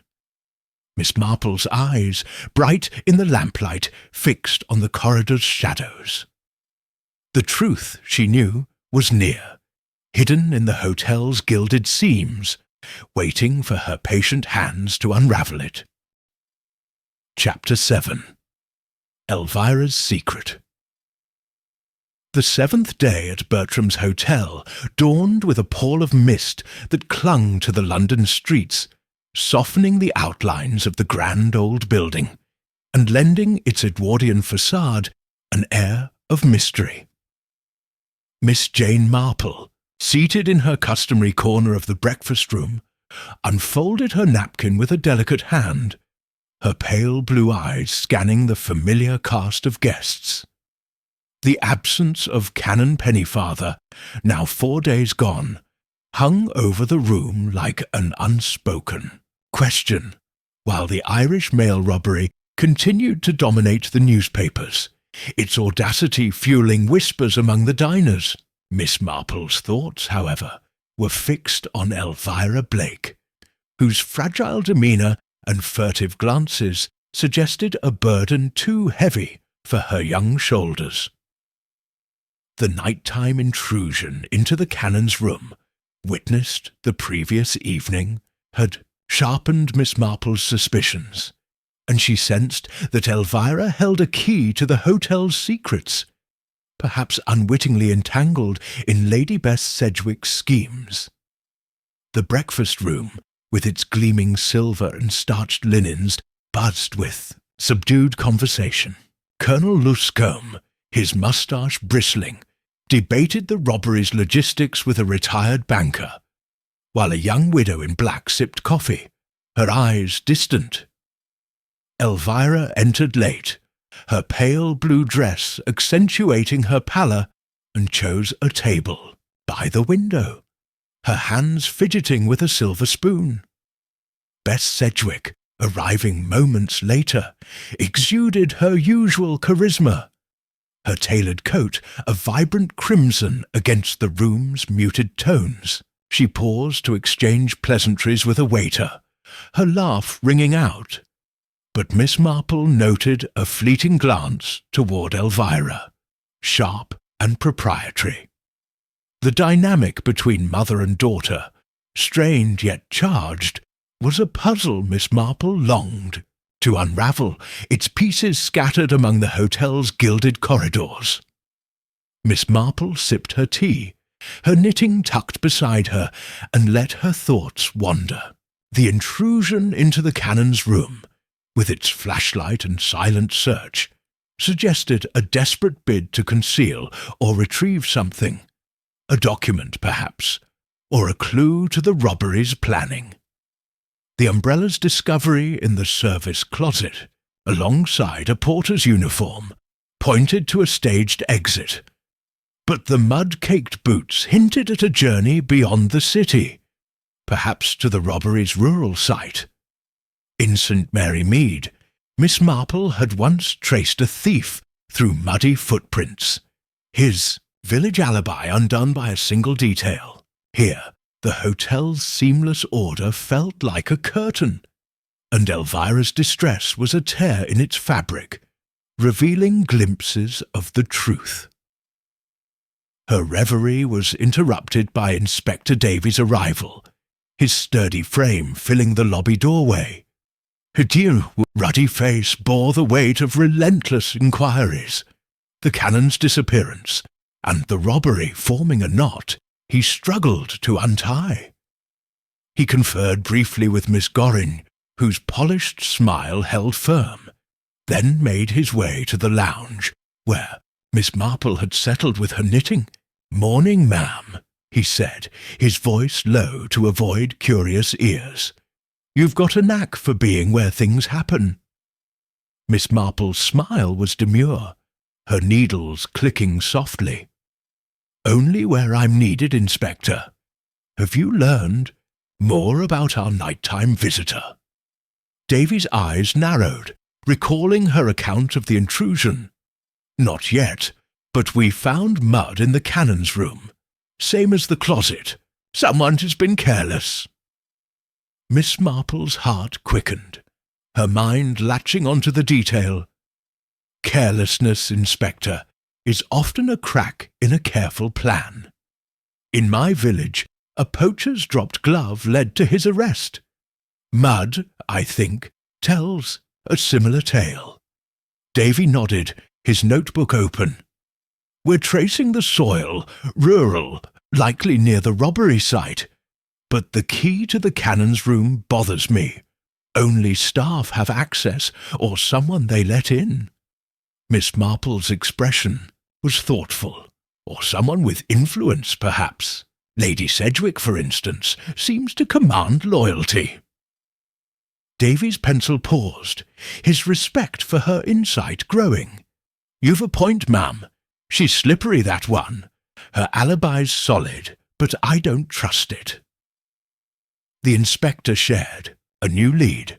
Michael Gorman, the doorman, had been found unconscious in an alley the previous night. His head bruised, but his story vague. "Claims it was a random mugging," Davy said, his tone sceptical. "But he's shaken, and I reckon he knows more than he's letting on." Miss Marple's needles slowed, her thoughts racing. Gorman's attack, coming after his cryptic exchanges with Bess and Elvira, suggested a rift in the hotel's inner circle, perhaps a warning to keep silent. She recalled a St. Mary Mead blacksmith, beaten for crossing a smuggler, his silence bought by fear. "A doorman sees much, Inspector," she said gently, "and Mr. Gorman strikes me as selective in what he shares." Davy's jaw tightened, and he resolved to question Gorman again, sensing the doorman's role was pivotal. As Davy departed, Miss Marple turned her attention to Elvira, who lingered in the lounge, her posture rigid. The heiress's eyes darted to the entrance, where Gorman had resumed his post, his cap tilted, but his face pale. Miss Marple, with the tact of a village confidant, approached, her knitting bag in hand. "May I sit with you, my dear?" she asked, her voice warm. "The lounge is so pleasant, but it can feel overwhelming." Elvira hesitated, then nodded, her guard softening under Miss Marple's kindly demeanour. "It's like being watched all the time," she murmured, her fingers twisting her scarf. "I can't breathe here."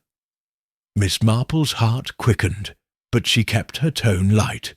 "Hotels can be like that, can't they? Everyone so close, yet so secretive. In my village, we had a dressmaker who knew everyone's troubles. She was ever so discreet."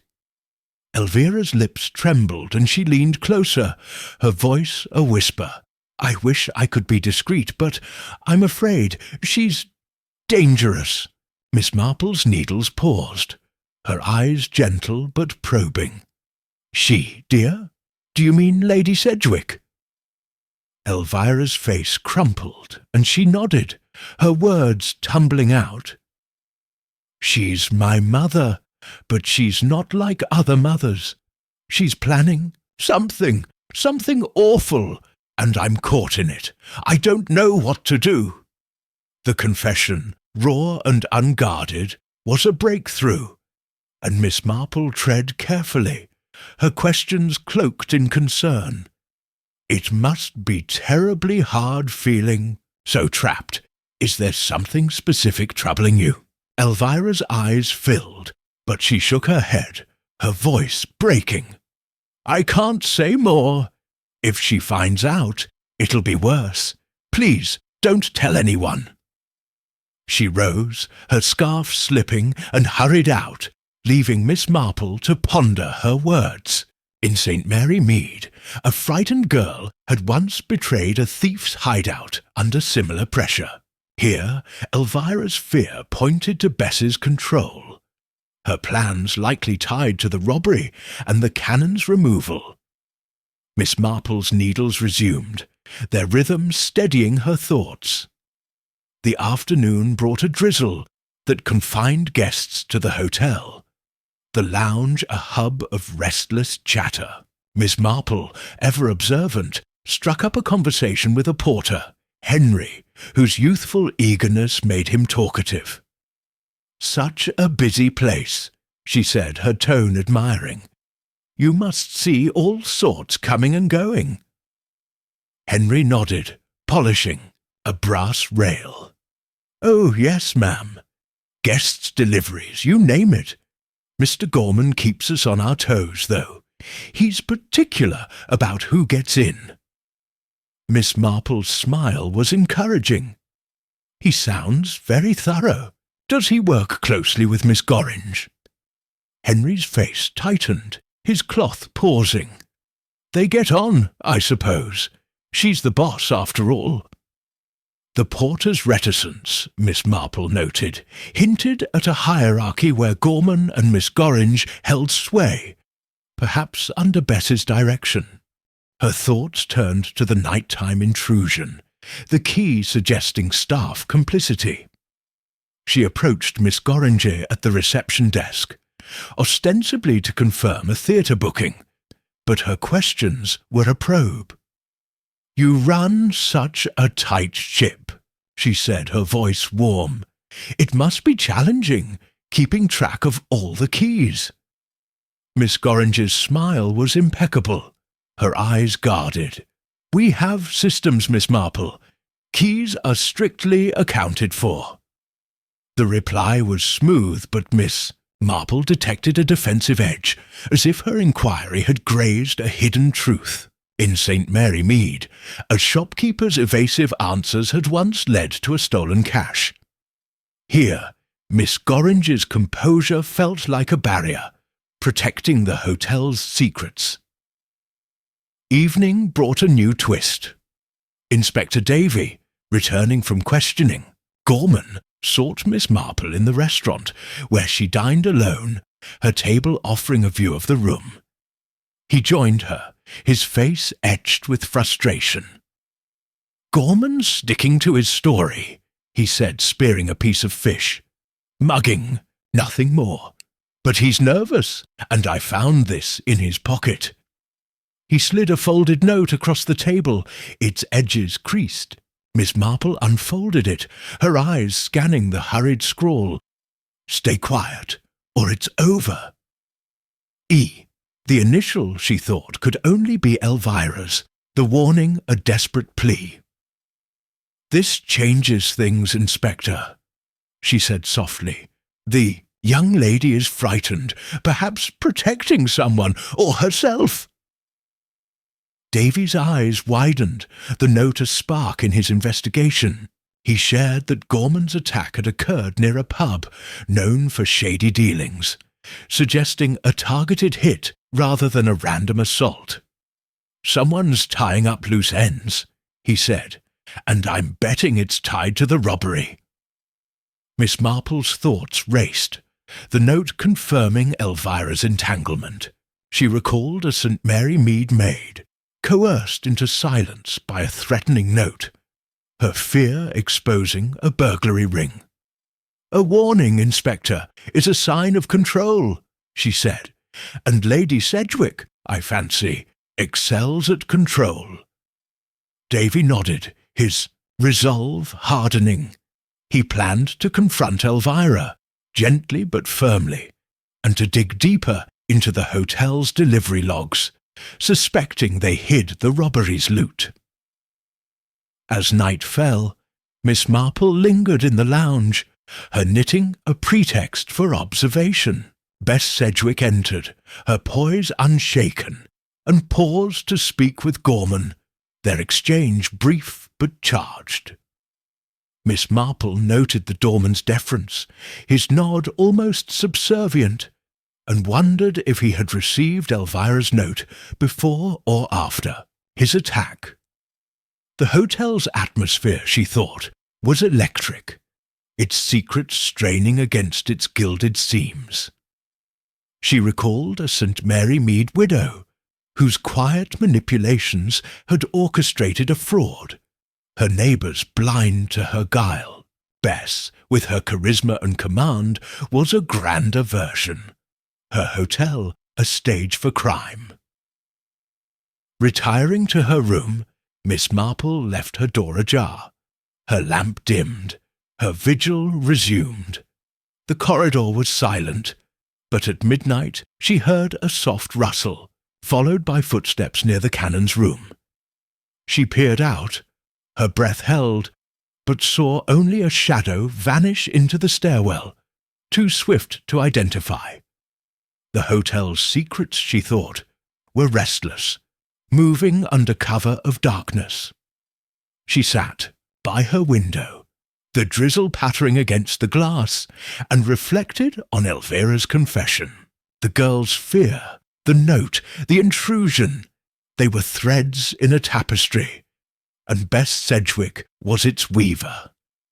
In St. Mary Mead, Miss Marple had learned that secrets, once spoken, could topple empires. Here she resolved to listen, to watch, to let Elvira's fragile truth guide her to the heart of Bertram's mystery. Chapter 8. The Canon Returns.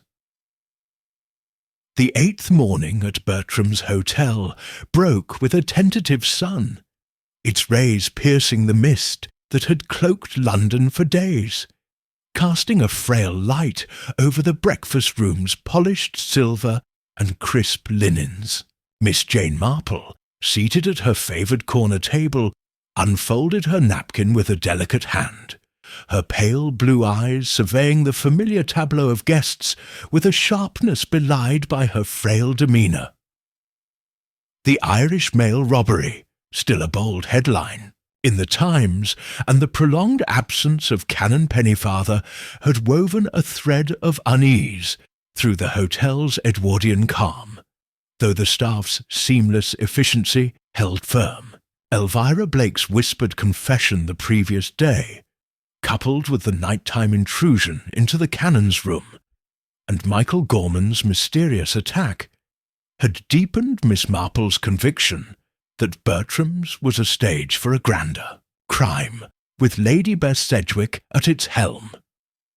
Yet, as she sipped her tea, a new ripple disturbed the hotel's surface, the unexpected return of the missing clergyman.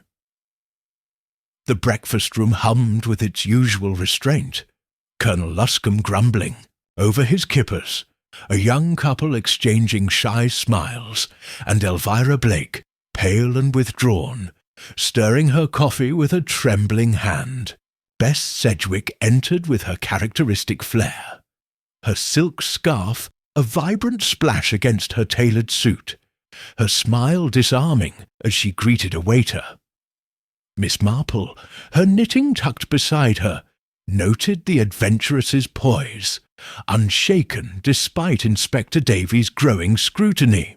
Elvira's eyes, however, avoided her mother, darting instead to the entrance, where Gorman stood, his cap tilted, his face still bruised from his alleyway assault.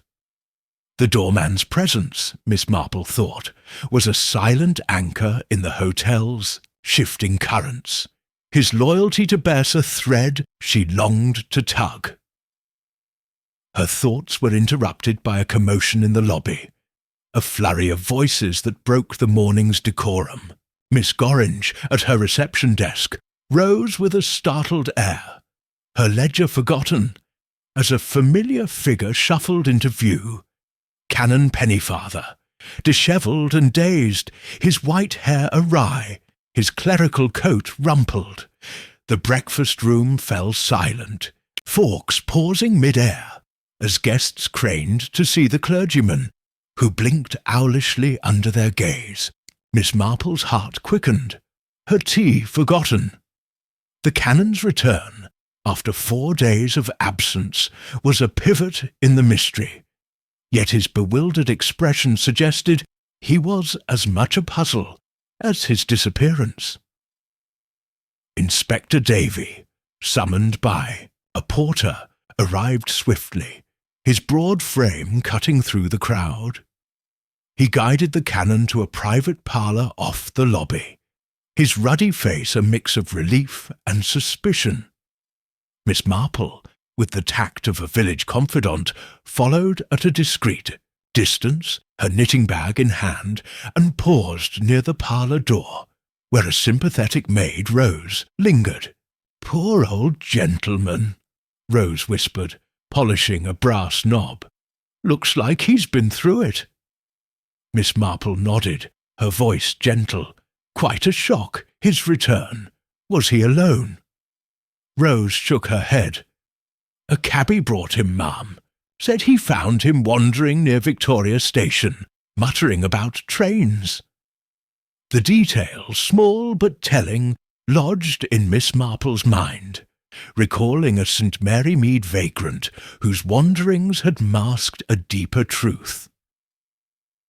Inside the parlour, Davy's voice was calm but firm, coaxing the canon's story. Miss Marple, invited to join as a calming presence, settled in a corner, her knitting a pretext for listening. The canon, seated with a cup of tea, rubbed his temples, his eyes clouded. "I'm terribly muddled, Inspector," he said, his voice quavering. "I was meant for Lucerne, you see, a conference, but I seem to have ended up in Milton St. John, was it? A seaside place, quite charming. His account was a tangle, each detail contradicted by the next. He recalled boarding a train, then waking in a small hotel, his memory a fog. "I thought I was in Lucerne," he murmured, "but the sea was all wrong." Davy's pencil scratched, his patience strained. "You left Bertram's on the 18th, sir. No one saw you go. Your umbrella was found in a service closet." The canon blinked, surprised. "My umbrella? Oh, yes, I have it now." He gestured to the familiar black umbrella, propped against his chair, its handle etched with his initials. Miss Marple's needles paused, her eyes narrowing. The umbrella's return, unremarked by the canon, was a glaring inconsistency. She leaned forward, her voice soft. "Did you retrieve it yourself, Canon? Or was it given to you?" The clergyman frowned, his confusion deepening. "Given, I think. A kind soul at the hotel, perhaps. I really can't say." The inspector's gaze met Miss Marple's, a silent acknowledgment of her acumen. He pressed the canon further, but the clergyman's story remained a jumble. A train journey, a small room with chintz curtains, a vague sense of time slipping away. Davy's suspicion of foul play grew, his questions sharpening. "Were you alone, sir? Did anyone speak to you about the conference or Bertram's?" The canon shook his head, his fingers clutching his teacup. "I don't think so. There was a man. Or was it a woman? I'm so dreadfully muddled." Miss Marple's heart quickened, her village instincts alert. In St. Mary Mead, a confused farmer had once been drugged to conceal a theft. Here, the canon's fog suggested a similar ploy, his absence a calculated move to silence him. As the interview ended, Davy escorted the canon to his room, arranging for a doctor to assess him. Miss Marple lingered in the parlour, her thoughts racing. The canon's return, far from resolving the mystery, had deepened it. His mention of Milton St. John, a coastal town hours from London, clashed with his intended destination, and the umbrella's reappearance was a deliberate touch, as if to erase the earlier clue. She recalled a St. Mary Mead curate, whose lost diary had been planted to mislead. Here, the canon's return felt staged, his confusion a smokescreen. Bess Sedwick, with her command over the hotel, loomed as the likely orchestrator, her plans perhaps disrupted by the clergyman's unwitting interference. Back in the lounge, Miss Marple resumed her knitting, her eyes scanning the guests. Elvira Blake, informed of the canon's return, sat rigid, her hands clenched, her relief tinged with fear. Bess Sedwick, by contrast, exuded calm, her conversation with a new arrival, a sleek diplomat, light and effortless. Miss Marple noted Gorman's presence at the entrance, his bruise fading but his posture tense, as if braced for trouble. The doorman's attack, Elvira's warning note, and now the canon's return formed a constellation of clues, each pointing to a scheme centred on Bertram's. Miss Marple's needles clicked, her mind sifting details. The robbery's loot, she thought, might still be close, hidden in the hotel's deliveries, or a nearby warehouse, with the canon's absence a distraction to buy time. Midday brought a chance to probe further. Miss Marple joined Colonel Luscombe for tea, his garrulous nature a gold mine of gossip. "Heard about the canon," he said, puffing out his chest. "Wandered off, did he?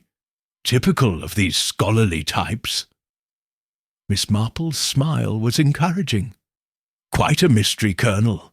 Do you think he saw something he shouldn't?" Luscombe blinked, surprised by her insight. Could be. Hotels like this, full of secrets. I saw him chatting with that Sedwick woman, you know. Looked flustered." The detail, small but telling, confirmed Miss Marple's memory of the canon's exchange with Bess on the first evening, his timetable a focal point. She wondered if he had overheard a date, the 19th perhaps, or glimpsed a plan that marked him for removal.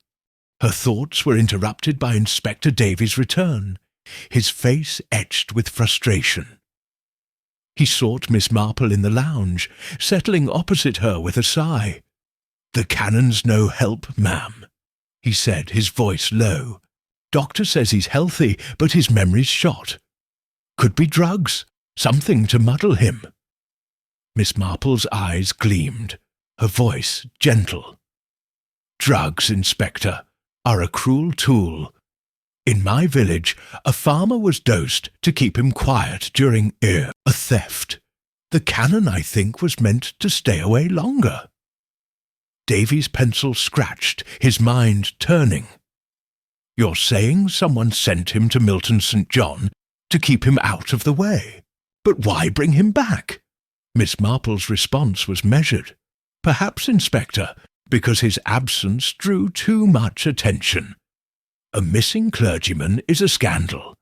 A confused one is merely eccentric." Davy's jaw tightened, the idea sparking a new angle. He shared that the mud from the canon's room matched samples from a rural site near the robbery, suggesting a connection to the heist's execution. "We're checking trains to Milton St. John," he said. "Someone took him there, and I'm betting it's tied to the hotel." Miss Marple nodded, her thoughts on Bess Sedwick, whose influence could bend staff to her will. "A hotel, Inspector, is a web of loyalties," she said, "and Lady Sedwick spins a very fine thread." As afternoon faded, Miss Marple took a turn in the garden, the air crisp with the scent of damp roses. She paused by a bench, her knitting bag at her side, and watched the hotel's rear entrance, where a delivery van unloaded crates. The scene was mundane, yet her instincts prickled. She recalled a St. Mary Mead milkman, whose deliveries had concealed stolen goods. Bertram's suppliers, she thought, were a conduit for the robbery's loot, their frequent visits a cover for moving jewels or cash. Her thoughts turned to Elvira, whose fear suggested she knew of the scheme, perhaps through Gorman, whose attack hinted at a betrayal or a warning. Evening brought a new development. Miss Marple, dining in the restaurant, overheard a porter whispering to a maid about a police raid on a second warehouse, this one closer to Bertram's. "They found nothing," the porter muttered, "but they're sniffing around our deliveries now." The maid's reply was sharp. "Keep quiet, or Miss Gorringe'll have your head." Miss Marple, adjusting her napkin, filed the snippet away. The warehouse raids, though fruitless, pointed to a local network, and the hotel's linens, flagged by Davy, were a likely hiding place. She thought of a St. Mary Mead grocer, whose flour sacks had hidden stolen silver, his respectability a perfect shield. After dinner, Miss Marple lingered in the lounge, her knitting a shield against curiosity. Bess Sedwick entered, her poise a beacon, and paused to speak with Gorman, their exchange brief but charged. Miss Marple noted the doorman's deference, his nod almost military, and wondered if he had orchestrated the canon's journey to Milton St. John, perhaps at Bess's command. Elvira, seated nearby, watched the pair, her face a mask of dread.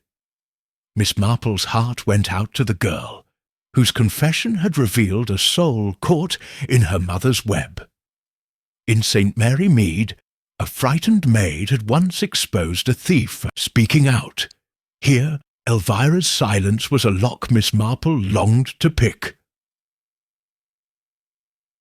As midnight neared, Miss Marple retired to her room, her door ajar, her lamp dimmed. The corridor was silent, but her vigil continued, her mind sifting clues.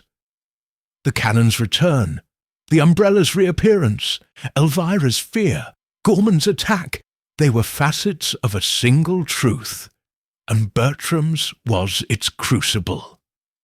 She recalled a St. Mary Mead widow whose quiet manipulations had orchestrated a fraud, her neighbours blind to her guile. Bess Sedwick, with her charisma and command, was a grander version, her hotel a stage for crime. Miss Marple sat by her window, the moon casting shadows, and reflected on the canon's muddled tale. The truth, she knew, was close, hidden in the hotel's gilded seams, waiting for her patient hands to unravel it. Chapter 9. Unmasking the Syndicate. The 9th morning at Bertram's hotel dawned with a crisp clarity, the sun slicing through the last vestiges of London's mist to bathe the breakfast room in a golden glow. Miss Jane Marple, seated at her habitual corner table, unfolded her napkin with a delicate precision, her pale blue eyes scanning the room with a sharpness that belied her frail appearance. The return of Canon Pennyfather the previous day, dazed and muddled, had shifted the hotel's atmosphere, stirring whispers among the guests and tightening the staff's practised smiles. The Irish mail robbery, still unsolved, loomed in the AN headlines, its audacity a counterpoint to the canon's bizarre seaside detour. Miss Marple's thoughts, however, were a tapestry of connections. Elvira Blake's fearful confession, Michael Gorman's attack, the nighttime intrusion into the canon's room, and Lady Bess Sedwick's commanding presence. The hotel, she sensed, was no mere backdrop, but a crucible for a criminal syndicate, its Edwardian charm a mask for darker deeds. The breakfast room buzzed with restrained curiosity, the canon's return fueling speculation. Colonel Luscombe, his moustache twitching, recounted the clergyman's tale to a sceptical widow, while a young barrister debated the robbery's logistics over his eggs. Elvira Blake, paler than ever, sat alone, her fingers shredding a napkin, her eyes avoiding Bess Sedwick, who entered with her usual flair, her sapphire brooch glinting as she ordered tea with a regal nod. Miss Marple, her knitting tucked beside her, noted the adventuress's composure, a polished veneer that seemed to deflect the growing scrutiny. Gorman, stationed at the entrance, bore the fading marks of his assault, his gaze sweeping the lobby with a vigilance that Miss Marple found telling. The doorman, she thought, was a linchpin, his loyalty to Bess a thread she was determined to trace.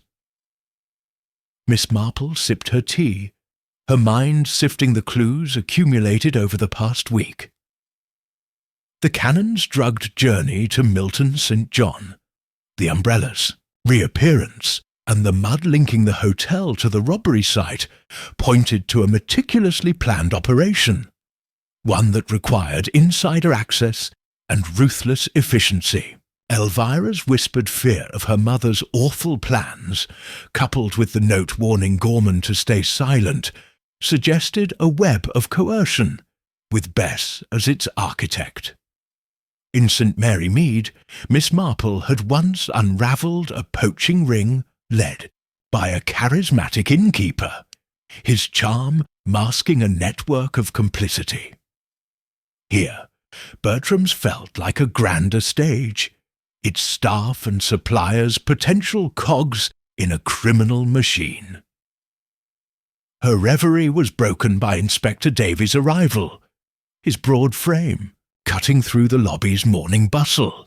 His ruddy face bore the strain of relentless pursuit, the canon's return, and the robbery's dead ends pressing heavily. He paused at Miss Gorringe's desk, his voice low but urgent, then made his way to the lounge, where Miss Marple sat with her knitting, her needles a rhythmic counterpoint to the room's hum. "Morning, ma'am," he said, settling opposite her, his notebook open. "You've a way of seeing what I miss. Any thoughts on our wandering canon?" Miss Marple's smile was gentle, her voice soft to avoid curious ears. "Only that his return, Inspector, is as puzzling as his absence. A man does not wander to Milton St. John by accident, nor return with his umbrella as if nothing happened." Davy's pencil scratched, his respect for her acumen unwavering. He shared a breakthrough, his tone cautious but excited. "We've traced the robbery's loot, or part of it, to a warehouse 2 miles from here. Crates marked for Bertram's, full of linens, but one had a false bottom. Jewels, ma'am, emeralds, just like the hall." Miss Marple's heart quickened, her thoughts flicking to Bess's emerald earrings, a trivial detail now charged with meaning. "Linens, Inspector, are such an ordinary disguise," she said. "In my village, a grocer hid stolen silver in flour sacks. Who handles the hotel's deliveries?" Davy's eyes narrowed, catching her drift. "A local firm, but we found a driver's log with Gorman's name. Says he signed for extra crates on the 19th. The revelation was a spark, illuminating the syndicate's contours." Miss Marple's needles paused, her mind racing. Gorman's role, she thought, extended beyond doorman. He was a coordinator, perhaps moving loot under the guise of routine deliveries. She recalled a St. Mary Mead milkman whose early rounds had concealed stolen goods, his village trust a perfect shield. "Mr. Gorman, Inspector, is well placed to see and not be seen," she said, "and Lady Sedwick, I fancy, has a way of ensuring cooperation." Davy nodded, his jaw tightening. "I've got men watching him, and we're bringing him in for questioning. But the staff, Miss Gorringe, the porters, they're tight-lipped. like they're protecting someone. Miss Marple's thoughts turned to Miss Gorringe, whose omnipresence and guarded demeanour suggested a deeper role. She ventured a suggestion, her tone measured. A hotel inspector is a web of trust and fear. In my village, a postmistress orchestrated thefts by knowing everyone's secrets. Miss Gorringe, perhaps, knows more than her ledger shows. Davy's pencil scratched, the idea sparking a new line of inquiry. He confided that the warehouse raid had uncovered a second log, listing deliveries to Bertram's that exceeded the hotel's needs. Crates of wine, linens, even canned goods, all potential covers for the robbery's haul. "We're auditing the lot," he said. "If the hotel's a front, we'll find it." As Davy departed to pursue his leads, Miss Marple resumed her vigil, her eyes scanning the lounge. Elvira Blake entered, her movements jerky, her face a mask of dread. She approached a side table where a stack of magazines lay, and hesitated before slipping a folded paper into her pocket. Miss Marple, with the instinct of a village observer, noted the act, suspecting another note, perhaps for Gorman, or a plea for help. Bess Sedwick, seated near the fireplace, watched her daughter with a faint smile, her poise unshaken. The dynamic, Miss Marple thought, was a power struggle. Elvira caught between loyalty and fear. Her mother, the unyielding force, midday brought a chance to probe further. Miss Marple joined a group of guests for tea, her presence disarming, her questions cloaked in gossip. A chatty dowager, Mrs. Carpenter, shared a tidbit. "I saw Miss Gorringe with a man last week, near the service entrance, shifty type, not a guest." Miss Marple's smile was encouraging. "How curious. Hotels do attract all sorts, don't they? Like my village, where the baker's cousin turned out to be a thief." Mrs. Carpenter nodded, eager to elaborate, but her details were vague, the man's face obscured by a cap. The snippet, though, lodged in Miss Marple's mind, suggesting a link between the staff and an outside network, perhaps the robbery's muscle. Her thoughts were interrupted by a new development. Inspector Davy, returning from interrogating Gorman, sought Miss Marple in the lounge, his face alight with progress. "Gorman cracked, ma'am," he said, his voice low. "Not all the way, but enough. Admits he signed for crates on the 19th, knew they weren't just linens. Says he was following orders, won't name names, but I'm betting on Sedgwick." Miss Marple's needles slowed, her heart quickening. "Orders, Inspector, imply a chain of command," she said. "In my village, a poacher took orders from a squire, his silence bought by fear. Mr. Gorman, I think, is similarly bound." Davy's eyes widened, the parallel striking home. He shared that Gorman's attack was no mugging, but a targeted hit, likely to silence him after the robbery's success. The doorman's confession was a crack in the syndicate's armour, and Miss Marple's mind raced to connect the dots. She recalled Elvira's note, warning Gorman to stay quiet, and wondered if the heiress had acted to protect him, or herself, from Bess's wrath. The canon's removal, she thought, was likely a precaution, his vague air making him an easy target for drugging and displacement. In St. Mary Mead, a nosy gardener had been spirited away to conceal a theft. Here, the canon's seaside detour served a similar purpose. His return, a calculated move to quell suspicion. Miss Marple ventured a theory, her voice gentle. The canon inspector may have heard something, a date, a name that marked him as a risk. His return, I fancy, was to make him seem merely eccentric, not a victim. Davy's pencil scratched, his respect for her deepening. He confided that the police had detained a warehouse worker, who admitted to handling crates for Bertram's, but claimed ignorance of their contents. Says a woman gave the orders, sharp, red-haired, not local, Davy said. Sounds like Sedwick to me. Miss Marple's eyes gleamed. The description a near match for Bess, though she cautioned against haste. A woman, yes, but hotels breed loyalty, Inspector. Miss Gorringe, perhaps, or another under Lady Sedgwick's sway.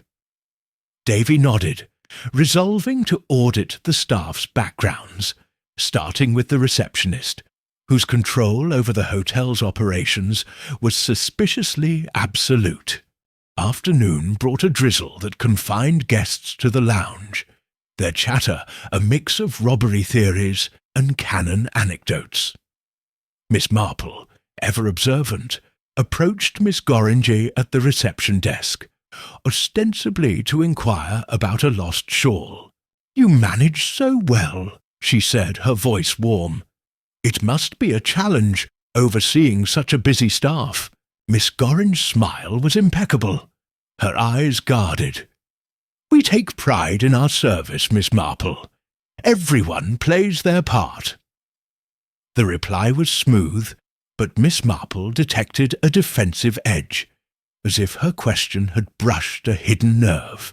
In St. Mary Mead, a shopkeeper's evasive answers had led to a stolen cash.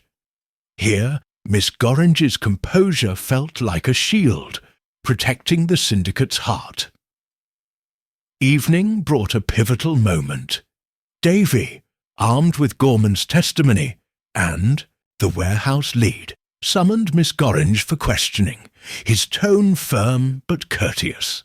The receptionist, escorted to a private parlour, maintained her polish, but Miss Marple, invited to observe as a calming presence, noted a tremor in her hands.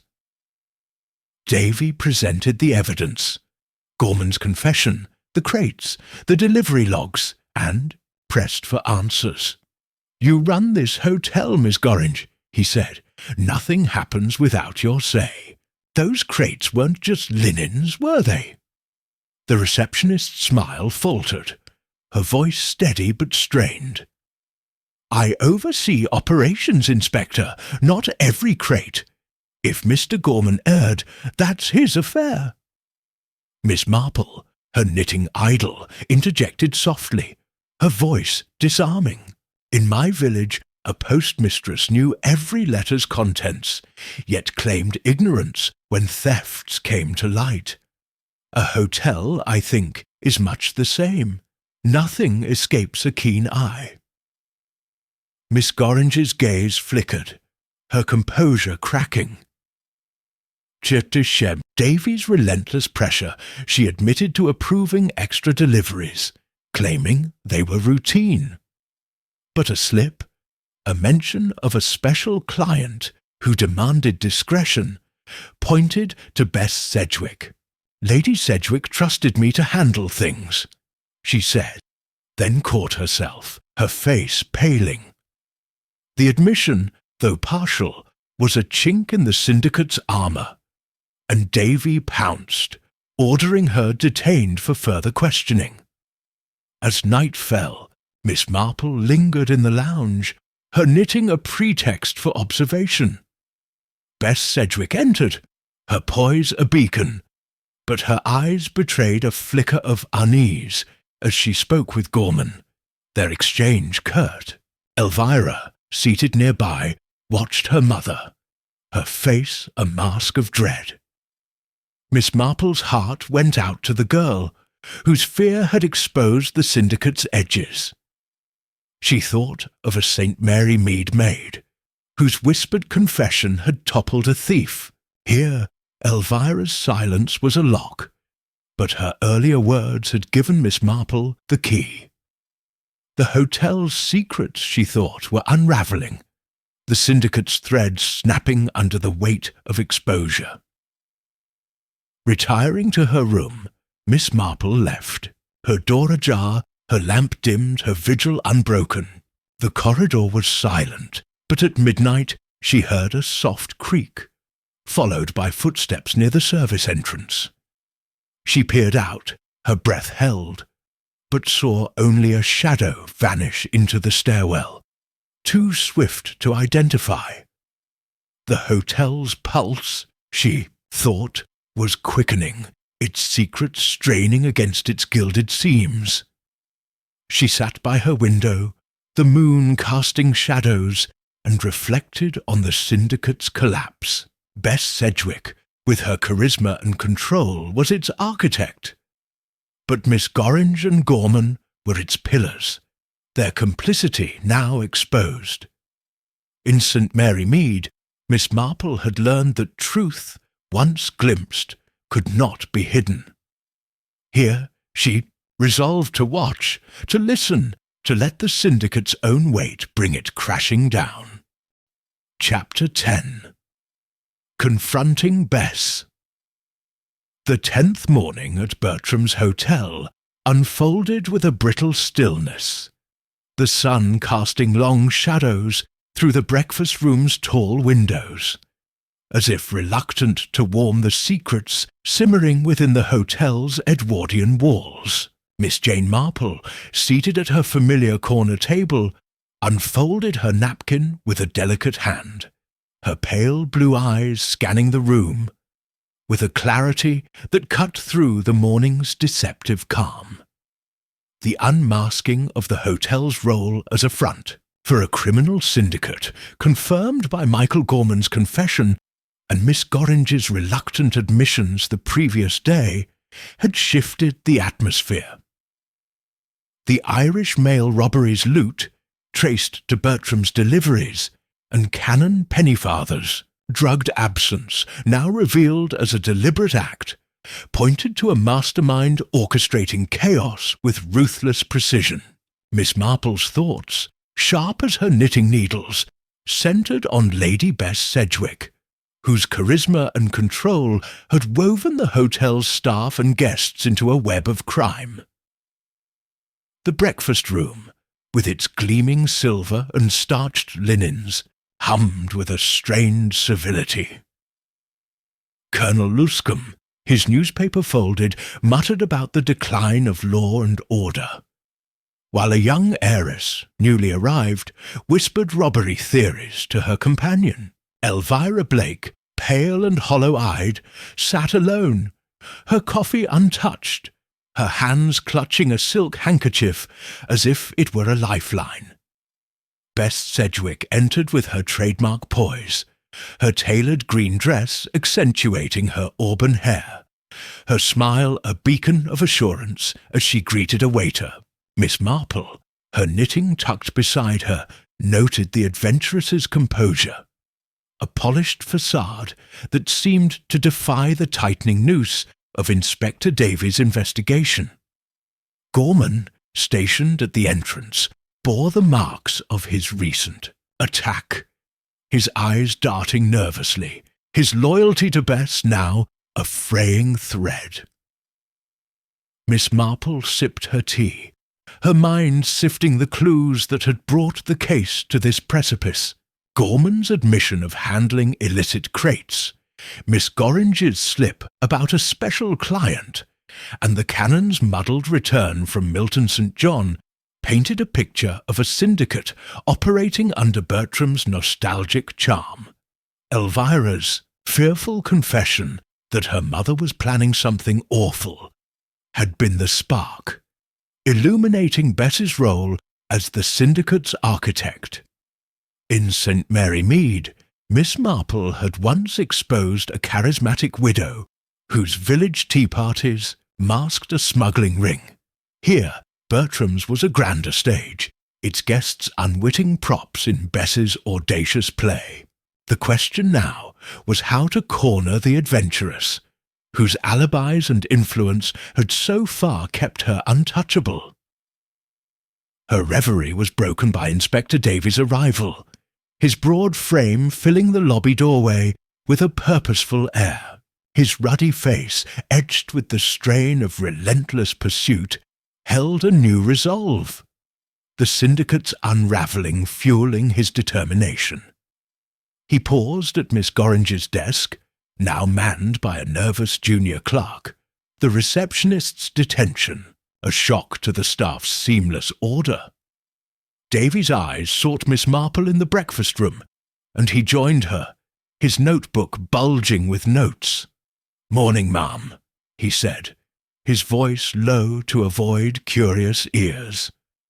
"We're closing in, thanks to you. Gorman's singing now," says Sedwick gave the orders for the crates. "We're ready to bring her in." Miss Marple's needles, resting in her lap, glinted as she leaned forward. "A bold move, Inspector. But Lady Sedwick is no village gossip. She'll be slippery." Davy's jaw tightened, his respect for her acumen unwavering. He shared the latest evidence. A second warehouse raid had uncovered a hidden cache of jewels, tucked inside wine crates marked for Bertram's, their labels matching those signed by Gorman. "The driver's talking too," Davy said. "Says a woman with red hair met him at the docks, gave him cash to keep quiet. Didn't need to name her. I know it's Sedwick." Miss Marple's heart quickened, her thoughts flicking to Bess's sapphire brooch, a trivial detail now heavy with implication. "Jewels in wine crates," she mused. "So clever, yet so ordinary. In my village, a baker hid stolen watches in bread loaves. The ordinary, Inspector, is the best disguise." Davy's pencil scratched, her insight sparking a new angle. "You think she's been running this from the hotel all along?" Miss Marple's smile was gentle. "I think, Inspector, that Bertram's is her kingdom, and its staff her subjects." The inspector's plan was to confront Bess in her suite, a private setting to avoid a scene, and he invited Miss Marple to join, valuing her quiet perception. "You've a way of seeing through people, ma'am," he said. "I'd like you there if you're willing." Miss Marple nodded, her expression serene, but her mind alert. In St. Mary Mead, she had once sat in on a village confrontation, her presence disarming a thief into confession. Here, Bess would be a formidable opponent, her charisma a shield against truth. As Davy departed to coordinate with his team, Miss Marple resumed her knitting, her eyes scanning the room. Elvira's distress, Gorman's tension, and Bess's unshaken poise were a tableau of impending reckoning, the hotel's gilded facade cracking under the weight of exposure. Midday brought a flurry of activity. Davy, accompanied by a plainclothes sergeant, approached Bess in the lounge, where she sat with a newspaper, her posture relaxed. "Lady Sedwick," he said, his tone courteous but firm. "We'd like a word in private, if you please." Bess's smile was dazzling, her eyes narrowing with amusement. "Of course, Inspector. My suite, perhaps. I'd hate to bore the other guests." Her confidence, Miss Marple thought, was a performance, her laughter a curtain to hide the storm within. The trio, joined by Miss Marple, ascended to Bess's suite on the second floor, a spacious haven of velvet drapes and mahogany, its elegance a stark contrast to the confrontation brewing. Inside, Bess settled into an armchair, her movements languid, her smile unshaken. "Well, Inspector," she said, lighting a cigarette, "what's this about? Another missing clergyman?" Davy stood, his notebook open, his sergeant by the door, while Miss Marple took a chair near the window, her knitting, bag at her feet, her presence unobtrusive yet watchful. "It's about the Irish mail robbery, ma'am," Davy said, his voice steady. "And Bertram's role in it. We've got evidence, Crates, jewels, your name on Gorman's lips." Bess's laugh was low, musical, her eyes glinting with defiance. "Gorman? A doorman with a grudge, surely. And crates? Hotels get deliveries, Inspector. You're reaching." Davy's patience held, his evidence laid out with methodical precision. He presented Gorman's testimony, detailing his role in signing for illicit crates under Bess's orders, and the driver's account of a red-haired woman at the docks. "We found emeralds in wine crates, ma'am," he said, "marked for Bertram's, your hotel, your staff, your plan." Bess's smile faltered, her cigarette pausing mid-air, but she recovered swiftly, her voice cool. "You've been busy, Inspector, but I was dining with friends on the 19th. My alibi's solid. As for Gorman, he's a liar. And Miss Gorringe, a loyal employee, nothing more." Her deflection was masterful, her poise a fortress, but Miss Marple noted a flicker in her eyes, a crack in her armour. Miss Marple, her knitting idol, spoke softly, her voice disarming. "In my village, Lady Sedwick, we had a lady much like you, charming, commanding, yet her tea parties hid a smuggling ring. People trusted her, feared her, just as they do you here." Bess's gaze snapped to her, a mix of amusement and wariness. "A village spinster with a flair for drama," she said, exhaling smoke. "How quaint! But I'm no smuggler, Miss Marple." The elderly spinster's smile was gentle, her eyes unyielding. "No, perhaps not. But a hotel, like a village, thrives on loyalty. Your staff, Gorman, Miss Gorringe, they act for you, don't they? And the canon, he heard something, didn't he? Enough to send him to Milton St. John." Bess's laugh was sharper now, her poise straining. "The canon? A muddled old man who lost his way. You're weaving fairy tales, both of you." Davy seized the opening, his voice firm. "We've got the warehouse logs, ma'am, and the driver's description. Red hair, sharp voice, your voice. Gorman says you planned the robbery, used the hotel to move the loot. And the canon? Drugged and shipped off because he overheard your plans." He slid a photograph across the table, showing the jewel-filled crate, its Bertram's label clear. Bess's eyes flicked to it, her cigarette trembling, her facade cracking under the weight of evidence. Miss Marple's voice, soft but piercing, cut through the tension. "People, Lady Sedwick, are predictable. In my village, a thief's pride undid her. She couldn't resist control. You, I think, are much the same. The hotel, the staff, even your daughter, they're yours to command, aren't they?" Bess's face hardened, her cigarette crushed in an ashtray. "Leave Elvira out of this," she snapped, her voice low. "She's innocent, a child caught in your little game." The admission, though partial, was a chink, and Davy pounced, his questions relentless. "Innocent, maybe, but you're not.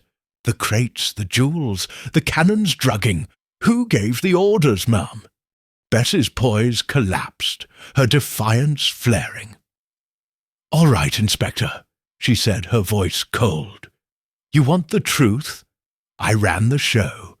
Bertram's was perfect, a respectable front, loyal staff, deliveries no one questioned. The robbery was mine, planned to the second, executed flawlessly. Gorman handled the crates, Miss Gorringe the books. The canon? He overheard me with Gorman, muttering about the 19th. We couldn't risk him blabbing, so we drugged him, sent him to Milton St. John. But Elvira, she knew nothing, I swear. Her confession was a torrent, her pride outweighing her caution. her eyes blazing with a mix of triumph and resignation. Miss Marple's heart sank, not for Bess, but for Elvira, whose fear had been justified. In St. Mary Mead, a proud matriarch's confession had freed her family from her shadow. Here, Bess's admission was a liberation, but at a cost. Davy's sergeant stepped forward, cuffs in hand, his voice formal. "Lady Sedwick, you're under arrest for theft, conspiracy, and kidnapping." Bess rose, her poise returning, her smile wry. "Well played, Inspector. And you, Miss Marple, quite the village sleuth." She offered her wrists, her defiance unbroken, as the sergeant led her away. The sweet's elegance a stark contrast to her fall. Davy turned to Miss Marple, his face a mix of triumph and exhaustion. "You were right, ma'am. Her pride did her in. Without you, we'd still be chasing shadows." Miss Marple's smile was modest. Her knitting resumed. "People, Inspector, are their own undoing. In my village it was no different." She thought of Elvira, whose innocence Bess had fiercely protected, and resolved to comfort the girl, whose world had just shattered. The hotel, she knew, would never be the same, its nostalgic charm tainted by the syndicate's exposure. Evening fell, and Miss Marple lingered in the lounge, her knitting a shield against the guests' whispers. Elvira, informed of her mother's arrest, sat alone, her face tear-streaked but her shoulders lighter, as if a weight had lifted. Miss Marple approached, her voice gentle. "My dear, you're free now, in a way. Your mother, she loved you, I think, in her own fashion." Elvira's eyes filled, but she nodded, her voice a whisper. "Thank you, Miss Marple. I was so afraid, but you saw it all." The exchange, brief but heartfelt, echoed a St. Mary Mead moment, where a frightened girl had found solace in truth. As midnight neared, Miss Marple retired to her room, her door ajar, her lamp dimmed. The corridor was silent, the hotel's pulse slowing as its secrets lay bare. She sat by her window, the moon casting shadows, and reflected on Bess's downfall. The syndicate, with its crates and alibis, had been a machine of precision, but human pride, Bess's pride, had been its flaw. In St. Mary Mead, Miss Marple had learned that truth, once spoken, could topple empires. Here she had merely listened, watched, and let Bess's own words unravel her kingdom. Her needles clicked, their rhythm a quiet victory, as Bertram settled into a new, uncertain dawn. Chapter 11. The Final Piece. The 11th morning at Bertram's hotel dawned with a subdued radiance, the sun filtering through the breakfast room's lace curtains to cast delicate patterns on the polished oak tables.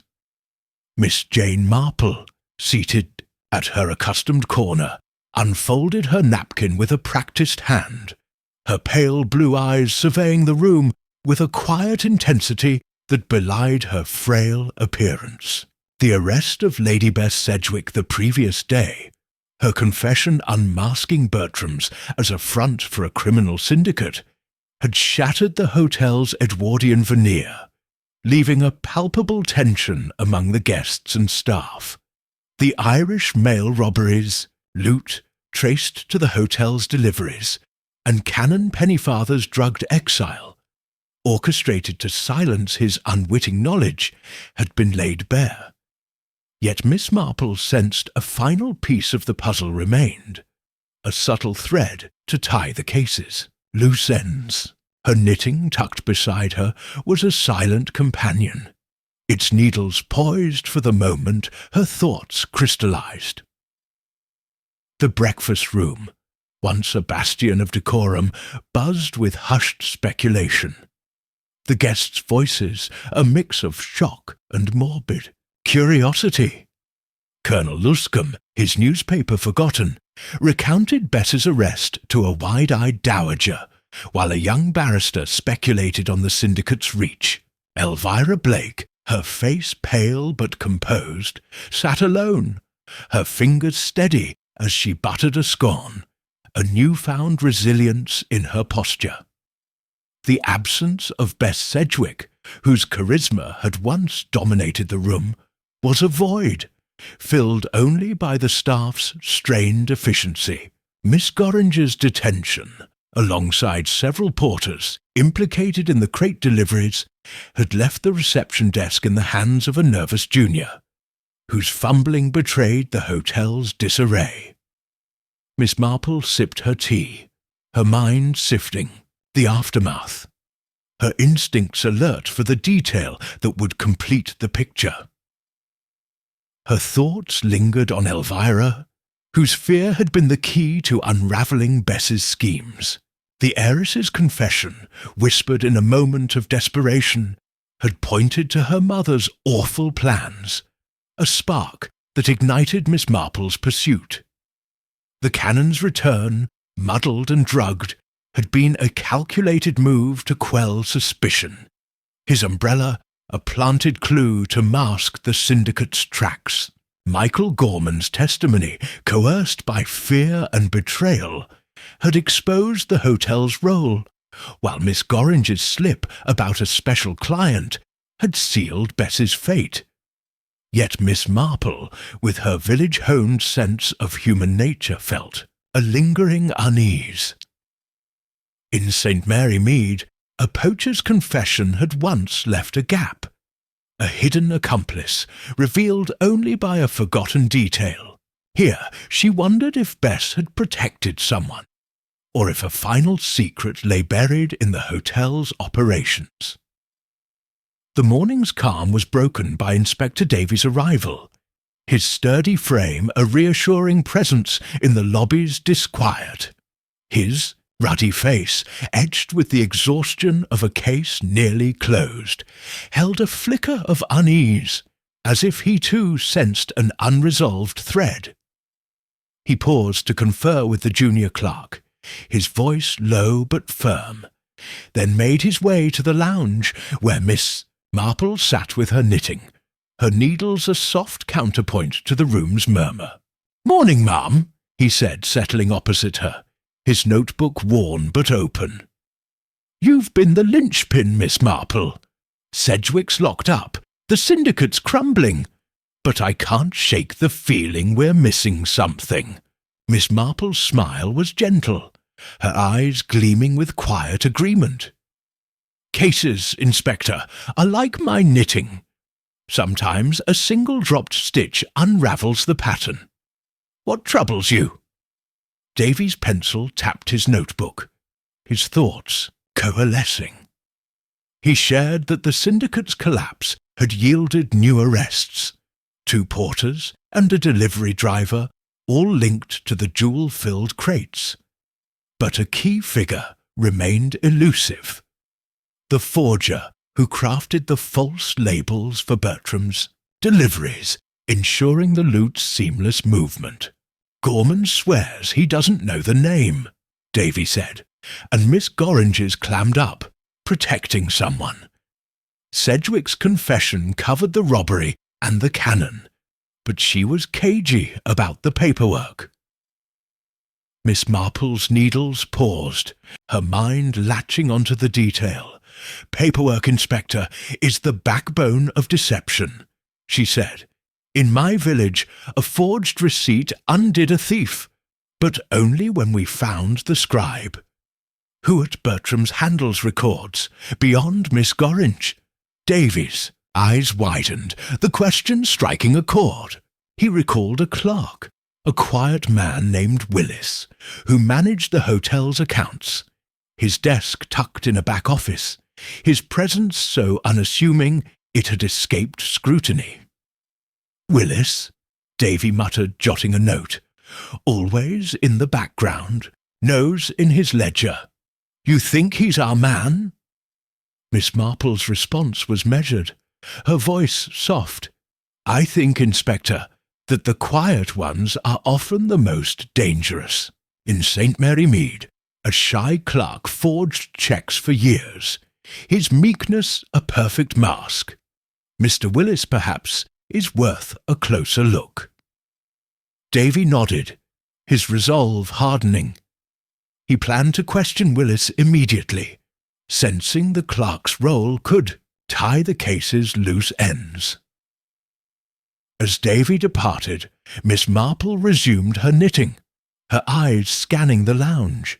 Elvira Blake entered, her posture steadier, her eyes meeting Miss Marple's with a shy gratitude. The heiress approached, her voice low but firm. "Miss Marple, I owe you so much," she said, settling beside her.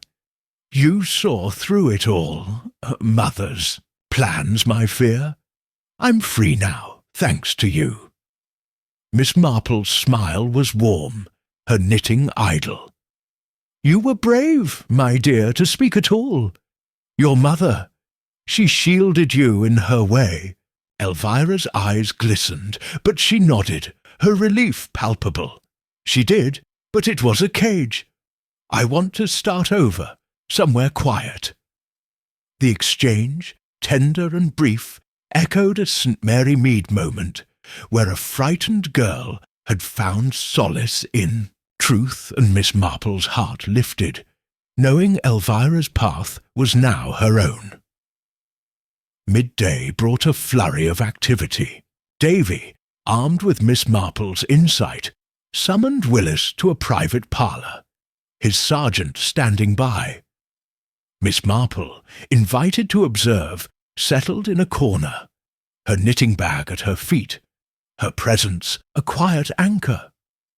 Willis, a slight man with thinning hair and wire-rimmed glasses, entered with a nervous shuffle, his ledger clutched like a shield. Davy's questions were direct, his evidence laid out with precision. The forged labels, Gorman's testimony, the warehouse crates. "You handle the hotel's records, Mr. Willis," Davy said, his voice firm. "Those labels didn't forge themselves. Who ordered them?" Willis's fingers trembled, his voice a stammer. "I just keep the books, Inspector. Labels are Miss Gorringe's job." Miss Marple, her knitting idle, spoke softly, her voice disarming. "In my village, Mr. Willis, a clerk like you was the unsung hero of a theft, his pen more powerful than any thief's hands. You know the hotel's secrets, don't you?" Willis's eyes darted to her, a mix of fear and defiance, his composure fraying. Davy pressed harder, presenting a sample label, its Bertram's logo flawless, but its ink slightly off. A forger's telltale slip. "This came from your office," Davy said. "We found your typewriter, your ink. Talk, or you're as guilty as Sedwick." Willis's shoulders slumped, his ledger slipping to the floor, his voice a whisper. "It was her, Lady Sedwick. She paid me to make the labels, said it was for a private deal. I didn't know about the robbery, I swear." The confession, though partial, was the final piece, confirming Bess's control over every detail, from the robbery's execution to its cover. Willis admitted to crafting labels for dozens of crates, his work ensuring the jewels' seamless movement through Bertram's deliveries. "She was persuasive," he said, his voice breaking. "Said I'd lose my job if I refused." Miss Marple's heart sank, not for Willis, but for the hotel's corruption, its staff bent to Bess's will. In St. Mary Mead, a timid clerk had once confessed to forging deeds. his fear of a powerful woman his undoing. Here, Willis's admission closed the circle, exposing the syndicate's full scope. Davy's sergeant stepped forward, his voice formal. "You'll come with us, Mr. Willis, for further questioning." The clerk nodded, his defiance gone, as he was led away, the parlour's silence heavy with resolution. Davy turned to Miss Marple, his face a mix of triumph and gratitude. "You nailed it, ma'am. The quiet ones, just like you said. Without you, we'd have missed Willis entirely."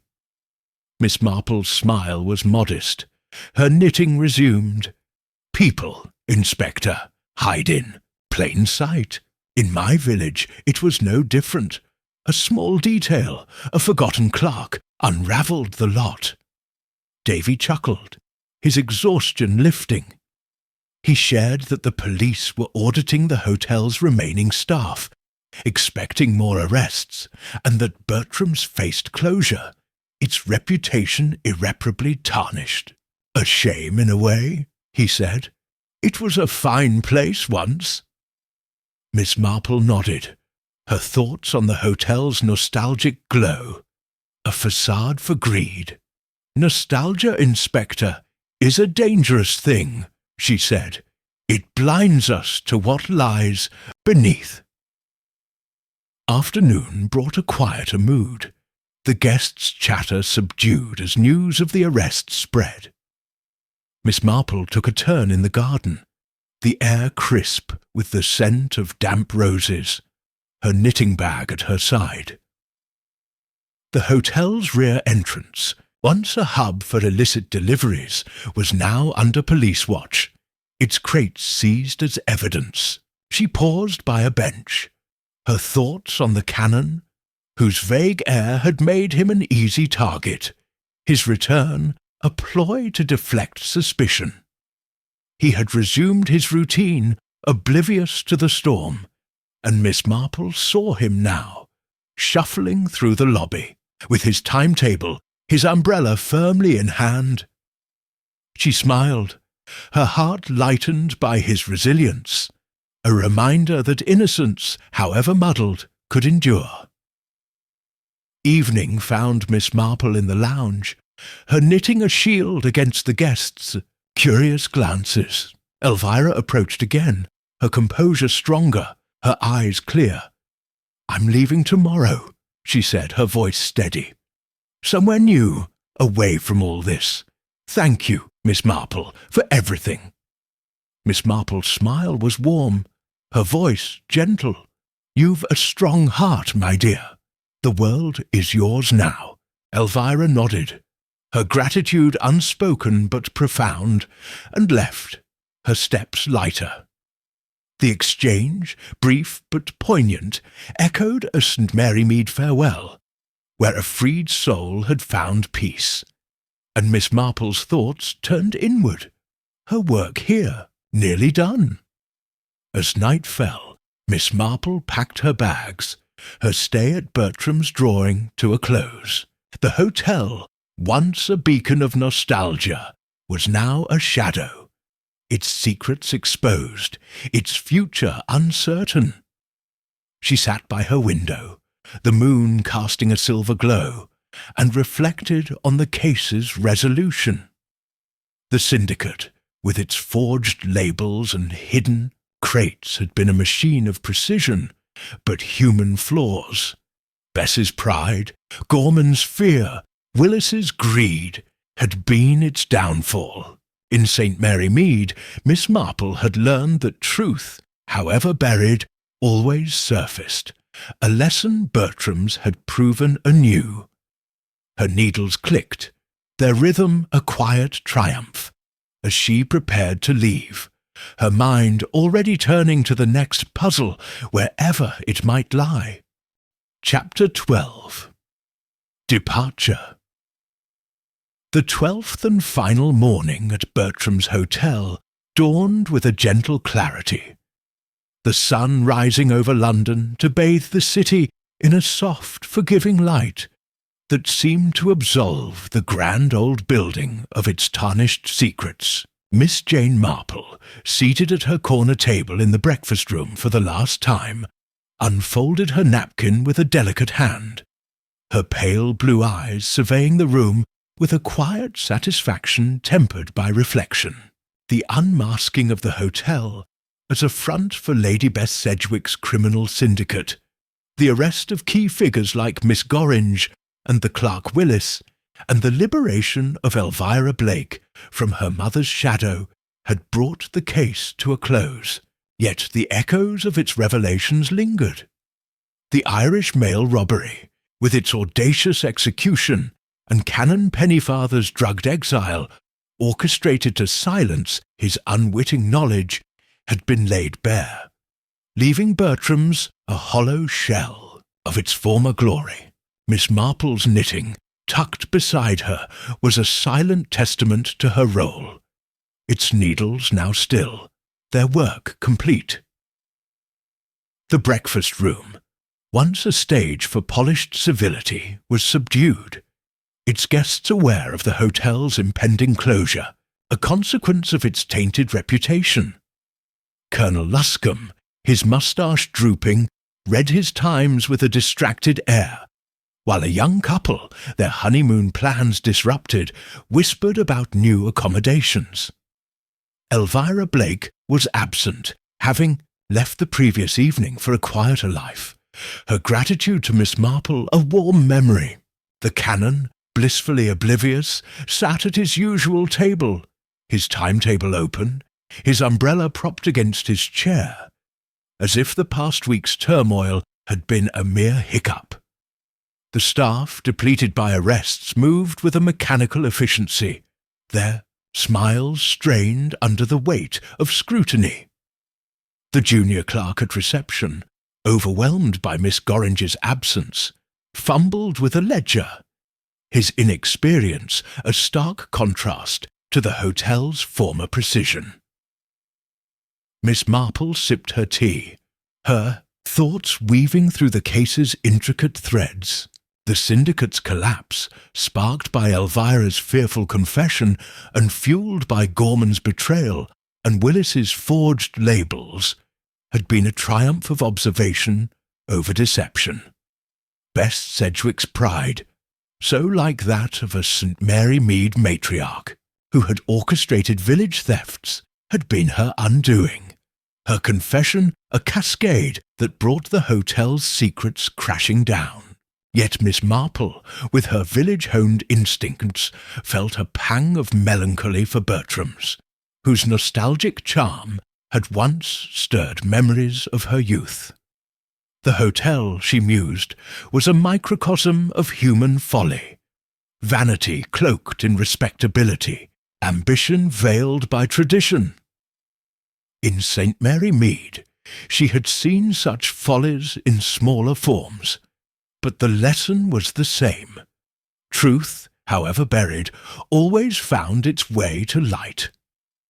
Her reverie was broken by Inspector Davy's arrival, his broad frame, a familiar sight in the lobby's waning bustle, his ruddy face, etched with the exhaustion of a case resolved, held a warmth as he approached Miss Marple in the lounge, where she had settled with her knitting, its wool a soft pile in her lap. "Morning, ma'am," he said, settling opposite her, his notebook closed, a rare sign of closure. "You're off today, I hear. London won't be the same without you." Miss Marple's smile was gentle, her eyes twinkling with quiet humour. "Nor I without Bertram's inspector, though I confess I'm ready for my village's simpler puzzles." Davy chuckled, his respect for her unwavering. "Simpler, maybe, but you've a gift, ma'am. Cracked this case wide open. Gorman, Willis, Sedwick, the lot." Miss Marple's needles clicked softly, her voice measured. "People, Inspector, are their own unraveling. In my village, a thief's boast betrayed him, just as Lady Sedwick's pride did here. I only listened." Davy leaned back, his expression thoughtful. He shared the case's final developments. The remaining staff were under review, with several confessing minor roles in the syndicate, coerced by Bess's charisma or Miss Gorringer's authority. The hotel's suppliers, audited to their core, had yielded a network of complicit drivers, their logs tying the robbery's loot to Bertram's with forensic precision. "We've got enough to shut this place down," Davy said, his tone tinged with regret. A shame, in a way. It was a grand old spot. Miss Marple nodded, her thoughts on the hotel's deceptive allure. "Grand, yes, but hollow," she said, "like a village manor whose master hid stolen silver. Nostalgia blinds us, Inspector, to what festers beneath." Her words, soft but piercing, struck a chord, and Davy's eyes gleamed with admiration. He confided that Elvira had written to him, expressing gratitude and a resolve to rebuild her life, a testament to Miss Marple's influence. "You gave her courage, ma'am," he said, "and me a lesson in seeing the small things." Miss Marple's smile was modest. Her knitting resumed. "Small things, Inspector, are the world's hinges, like an umbrella, misplaced, or a girl's whispered fear." The inspector's departure left Miss Marple to her reflections, her eyes scanning the lounge. The guests, fewer now, moved with a transient air, their chatter muted by the hotel's fall. The canon, passing through, offered a vague nod, his timetable clutched like a talisman, his innocence a quiet victory in the storm. Miss Marple's heart lifted, reminded of a St. Mary Mead curate whose simplicity had outlasted a village scandal. She thought of Elvira, whose freedom was a brighter triumph, and of Bess, whose pride had chained her to a cell. The hotel's story, she mused, was a parable of human nature. Greed and loyalty, fear and courage, all played out in its gilded halls.